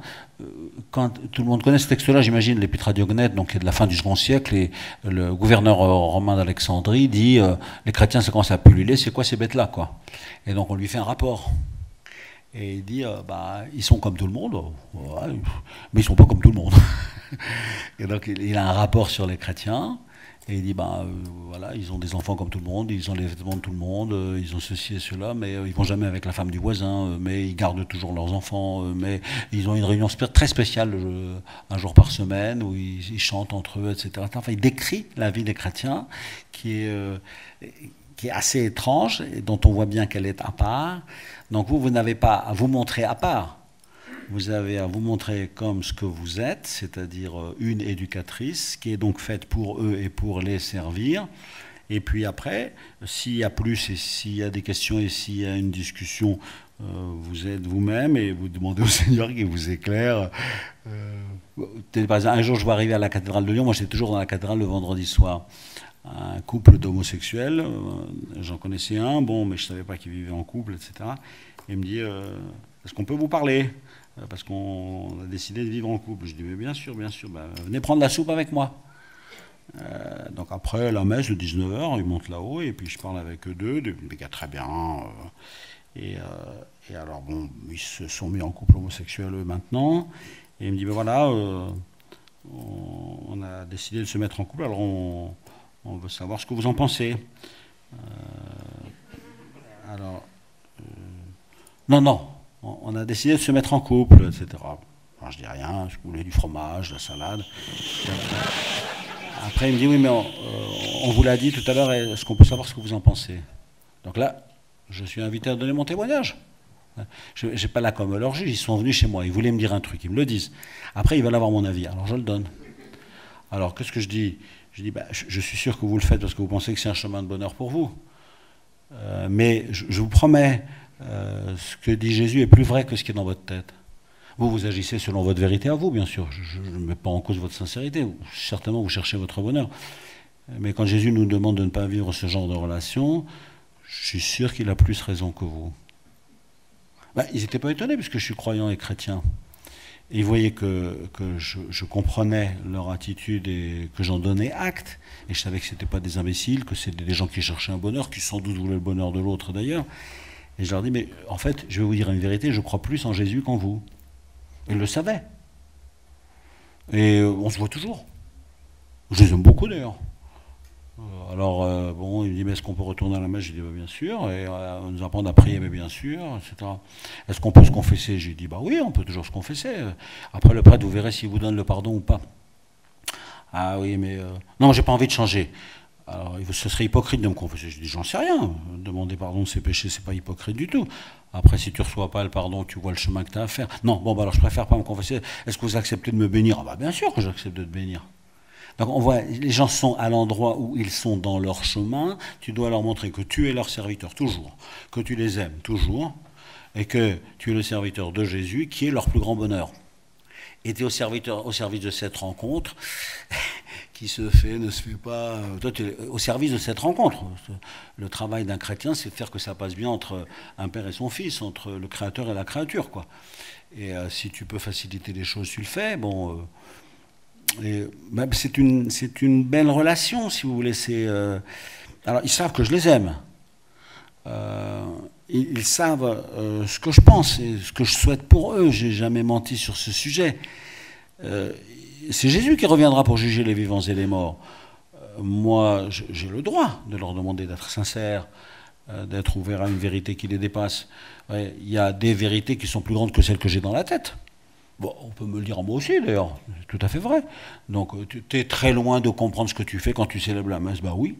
Et souvent, j'écoute le sermon d'un de mes confrères, je me dis, ah, j'avais jamais pensé à ça dans la messe. Enfin, nous sommes toujours en train de progresser les uns grâce aux autres. Donc, tout cela est fort joyeux. Mais, en fait, moi, j'ai eu l'impression aussi qu'il y avait une vengeance sur des siècles et des siècles de mépris. Ouais. C'est-à-dire de silence obligé, de mépris. L'autre jour, j'ai vu arriver dans la cathédrale justement un musulman qui était homosexuel et qui s'était fait tabasser, jeter de sa famille. Il m'a dit, ah, Monseigneur, je viens auprès de vous parce que je sais que vous comprendrez, vous m'aimerez. C'était touchant. Il était musulman. Mais j'ai dit, bien sûr, parce que moi je suis un serviteur de Jésus et Jésus il est le sauveur de tous les hommes, donc de toi, tu peux être tranquille. Bon, alors vous allez dire, ah, vous voulez le baptiser? Je dis, non, je lui ai dit la vérité que je pense, c'est que Jésus l'aime.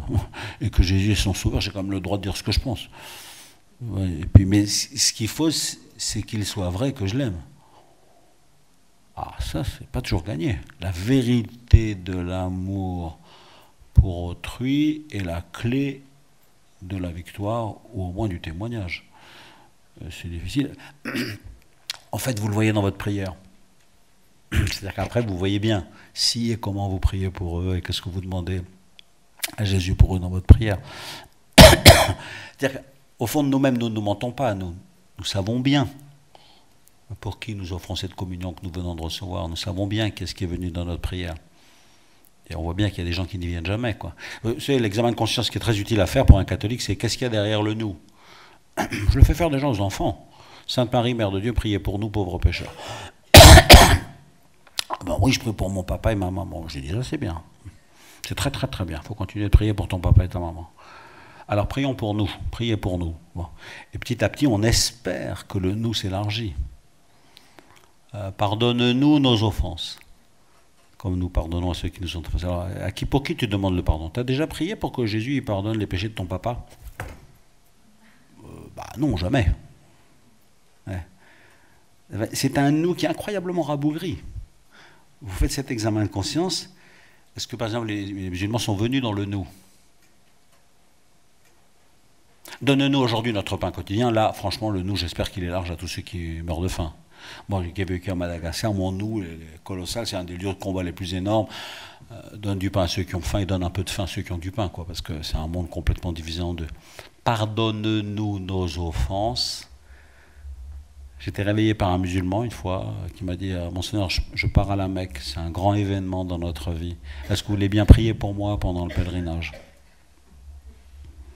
Bien sûr, je prie pour vous pendant le pèlerinage. Dire tout ce que Dieu veut donner à son fils, machin, pourvu qu'il le reçoive. Je ne suis pas le bon Dieu. Mais vous voyez, vous regardez s'il y a des juifs, il y a des musulmans, il y a des athées dans votre nous. Délivre-nous du mal, délivrer les gens de la drogue, ça je pense qu'il y a un nous qui est assez large. Les gens savent qu'il y a beaucoup de gens qui sont complètement prisonniers, esclaves, de ceci ou de cela. Mais il y a des nous qui sont encore très très très rétrécis. Et pourtant ils sont tout le temps dans notre prière, non? Enfin, je vais vous dire un truc, si vous avez posé la question, je sais qu'ils sont dans votre nous, tout cela dont vous nous parlez.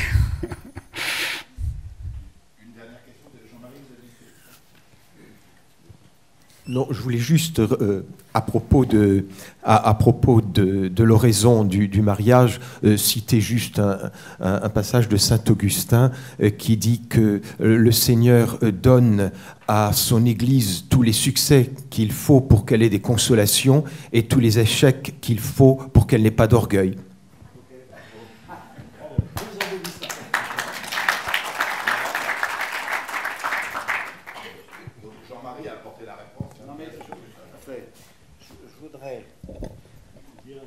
Sur l'orgueil et l'humilité. C'est quand même la qualité suprême et le péché suprême. Vous avez qu'à lire le psaume 18, vous savez, quand il dit « Préserve-moi de l'orgueil, alors je serai pur du grand péché ». L'humilité, c'est la seule qualité que vous ne pouvez pas dire que vous l'avez et que vous ne pouvez pas dire que vous ne l'avez pas. Et, par exemple, si vous dites moi je suis complètement nul avec les adolescents, mettez-moi à aller visiter des prisonniers, mettez-moi à aller voir des malades, je sais faire, je suis à l'aise avec eux, mais quand je suis dans les adolescents, j'ai complètement perdu mes moyens. Donc vous êtes capable de dire que vous avez un don de miséricorde, que vous savez parler à des malades, que vous savez aller dans les hôpitaux, que vous savez parler aux prisonniers. Vous ne vous vantez pas quand vous dites ça. Hein? Ou si vous dites, moi, en interrogeant Jean-Paul II, est-ce que vous avez eu des doutes quand il est venu à Lyon? Il dit non, jamais, j'ai jamais eu de doute. Une fois limpide, sans aucune difficulté. Quand Mère Teresa nous a appris qu'elle avait eu des doutes et qu'on a vu ça dans ses journaux, et qu'elle était complètement éloignée de Jésus, on l'admire encore plus. Et on dit, comment elle a fait pour être sainte à ce point-là, alors que sa prière, c'était les ténèbres? Donc on peut dire qu'on a la foi ou qu'on n'a pas la foi, qu'on a un don de miséricorde ou qu'on l'a pas, qu'on a un don de pédagogue ou qu'on l'a pas. Enfin, pratiquement toutes les qualités, vous pouvez dire que vous les avez ou que vous ne les avez pas. Mais l'humilité, vous ne pouvez pas dire que vous l'avez. Et moi, je suis quand même très humble. Et vous ne pouvez pas dire que vous ne l'avez pas. Vladimir Guica, il dit ça. Un aveu d'orgueil, c'est encore de l'orgueil. Moi, qui ne suis pas précisément un humble, on a envie de lui dire, tais-toi, tais-toi. C'est une qualité que vous ne pouvez pas dire que vous l'avez, vous ne pouvez pas dire que vous ne l'avez pas. C'est assez touchant, quoi. Et donc, à l'intérieur de tout cette... Enfin, je suis content que ça vienne quasiment en conclusion, parce que, en fait, ça, c'est le fond de l'affaire. J'avancerai avec une détermination totale. Il y aura des échecs et il y aura des succès. Je cherche les succès, je redoute les échecs. Je sais que de toute façon, je resterai dans ta main. Ce que je cherche, c'est d'abord ta volonté. Mais garde-moi un cœur de serviteur, en fait. Serviteur, c'est tout près de l'humilité. Ma question, c'est que Jésus étant dans toute sa vie notre exemple, et quand il a chassé, étant pendant toute sa vie notre exemple, quand il a chassé les marchands du temple, il a été vigoureux, et il n'est pas allé discuter sur les motivations profondes de ces marchands, les besoins qu'ils avaient peut-être pour leur famille de vendre à cet endroit-là. Et je me dis quelquefois, je repense à la phrase de Zemmour, que je viens d'entendre, que les catholiques ne se font jamais entendre parce qu'ils ne sont pas violents. Alors, est-ce que il n'y a pas des moments où il faut se fâcher très fort?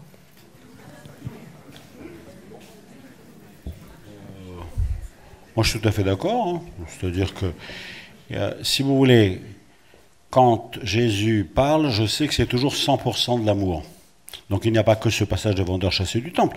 Il y a le passage de Matthieu 23, « Malheur à vous, scribes et pharisiens hypocrites, vous êtes comme des sépulcres blanchis ». On ne le lit jamais à la messe. C'est quand même pas très courageux. Donc c'est un passage très long. On s'arrête au début du chapitre 23, quand il dit « N'appelez personne père sur la terre, car vous n'avez qu'un seul père, ne donnez le titre de rabbi à personne, etc. » Et après, au verset 6 ou 7, on s'arrête, et toute la suite, qui sont des espèces d'anti-béatitudes. C'est-à-dire, non seulement vous ne rentrez pas dans le royaume des cieux, mais en plus vous fermez la porte aux autres. Ouais, c'est exactement le contraire de les pauvres, le royaume des cieux est à eux. Donc vous copiez les béatitudes de Matthieu 5 et vous mettez en face les lamentations de Jésus dans Matthieu 23. Pourquoi on ne les commande pas? Donc quand on voit Jésus dans cette rage, moi si je me mets en rage, ça peut être un péché de colère. Tandis que lui, je suis sûr que ce n'est pas un péché de colère, il n'a jamais fait de péché. Donc je suis sûr que c'est un acte d'amour. Donc ces paroles doivent être lues et méditées et comprises comme des paroles d'amour dont nous devons être les relais. Donc un grand coup de gueule d'un chrétien, ça fait beaucoup de bien. Ça, par exemple, des mecs comme Léon Blois, comme Charles Péguy, comme Bernardo, je ne sais pas si quand même, qui les poussent, et ce sont quand même des très beaux cris qui sont entendus. On peut pousser des grands cris, quoi.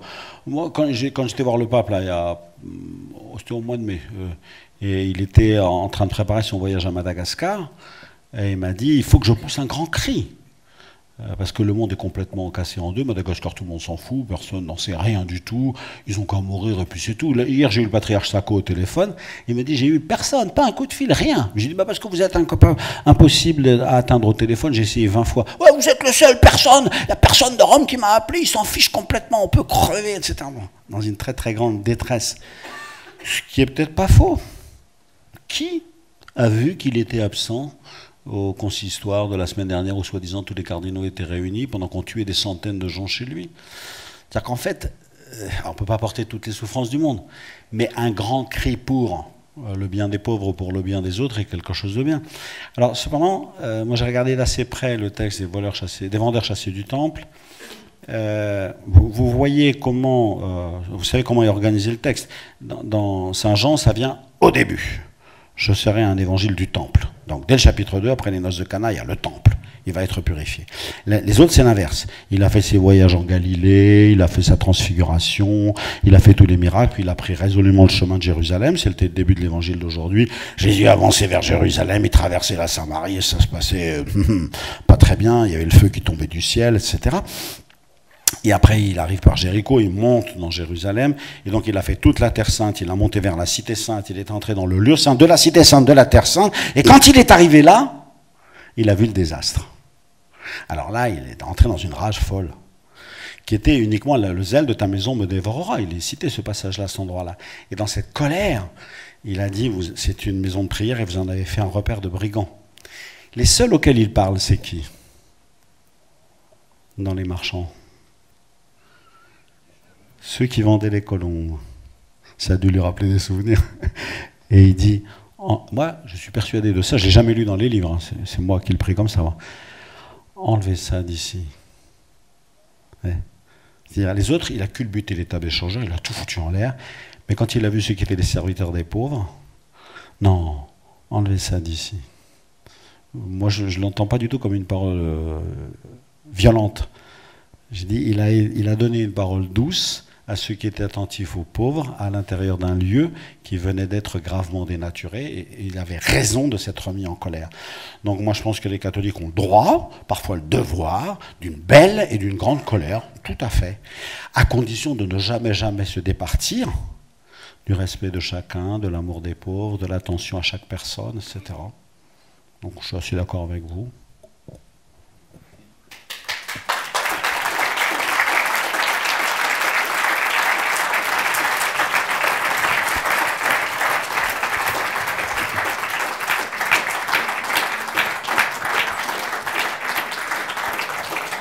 Merci Monseigneur pour cette vraiment on serait bien resté tout l'après-midi, je crois, à vous poser des cols et à discuter comme des enfants au pied de Jésus. Merci beaucoup. Je crois que vous avez su toucher nos cœurs et nos intelligences. Dans les images que vous avez évoquées, et je crois que ça peut nous aider dans les interrogations que nous avons, on a toujours beaucoup insisté, rue des Renaudes, sur le fait que l'action doit être en accord avec le but. Et que notamment, ce que vous avez dit, par exemple, ce cri de colère qui doit nous faire souffrir, un peu comme la pitié du royaume de France faisait souffrir Jeanne, eh bien, elle ne doit pas nous entraîner sur des chemins dialectiques. Je crois que la grande force des catholiques sociaux est d'avoir trouvé moyen de réunir ceux qui étaient riches et ceux qui étaient pauvres, ceux qui avaient et ceux qui n'avaient pas. Le drame que nous avons connu ensuite, c'est celui de ceux qui, cherchant un moyen de faire la révolution, comme disait Politzer, ont trouvé la misère des pauvres et l'ont instrumentalisée. Donc nous, quand nous réfléchissons à ce catholicisme social pour aujourd'hui, je crois qu'on a un véritable enjeu, c'est comment être capable de porter cette communion dont vous nous avez parlé dans une relation avec des personnes qui souffrent, et ça a été évoqué, qui sont éventuellement très différents de nous, dont nous ne partageons pas grand-chose dans la vie réelle, mais qui nous attendent. Parce que, comme vous l'avez dit, et vous nous l'avez rappelé, nous sommes serviteurs de cette paix qui nous a été donnée et que nous avons à transmettre. Il y a une véritable interrogation pour nous sur les chemins de l'action. Et je crois qu'il faut se dire, c'est un travail. C'est un travail que nous devons faire, nous devons investir du temps pour imaginer, pour penser. Ça n'est pas facile. Je crois que ça n'a jamais été facile. Mais pour aujourd'hui, c'est particulièrement je dirais angoissant, douloureux. Et si nous ne le faisons pas, nous ne répondrons pas à notre mission de catholiques qui souhaitons agir et travailler avec le Père en communion avec lui. Dans les images qui ont été évoquées, il y a celle du lavement des pieds que vous nous avez donnée. Et puis vous avez évoqué l'entretien avec Pilate. Quand nous faisons l'enseignement rue des Renaud sur l'autorité, nous donnons cette image de la marque chrétienne, finalement, de la politique. La marque chrétienne de la politique, Jésus qui voulait toujours nous apprendre à voir, nous a laissé deux images. Celle du lavement des pieds, du geste qu'il a fait le soir. Moins de 12 heures après, on a le geste du mauvais politique. Et qu'est-ce qu'il fait? Il se lave les mains. Je crois qu'il y a un test qu'on peut faire. Dans les situations où nous sommes, est-ce que nous sommes prêts?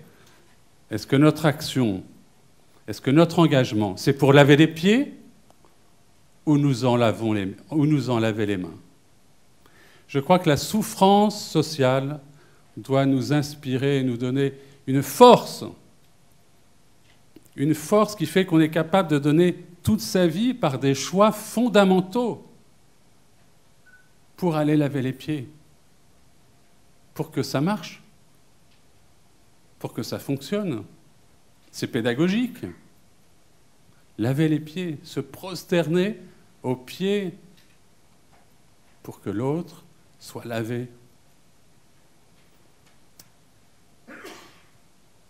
Jamais sans laver les mains.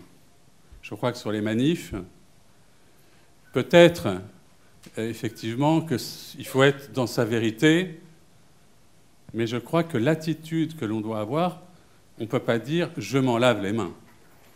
On doit être avec les marcheurs qui souffrent pour dire qu'ils ne sont pas d'accord et qu'ils expriment leur colère. Nous ne pouvons pas nous en laver les mains, effectivement. On ne peut pas lâcher cette affaire, c'est sûr. Et par contre, nous devons trouver, nous, les moyens de rejoindre tous ceux qui souffrent. Pour conclure, je vous propose, Monseigneur, que c'est aujourd'hui le 13 octobre, donc une date associée à Fatima, que nous, tous ensemble, nous chantions le « Je vous salue Marie », si quelqu'un veut bien entonner. Et puis nous dirons ensuite la prière de Vannes pour la France, prière que nous aimons tous.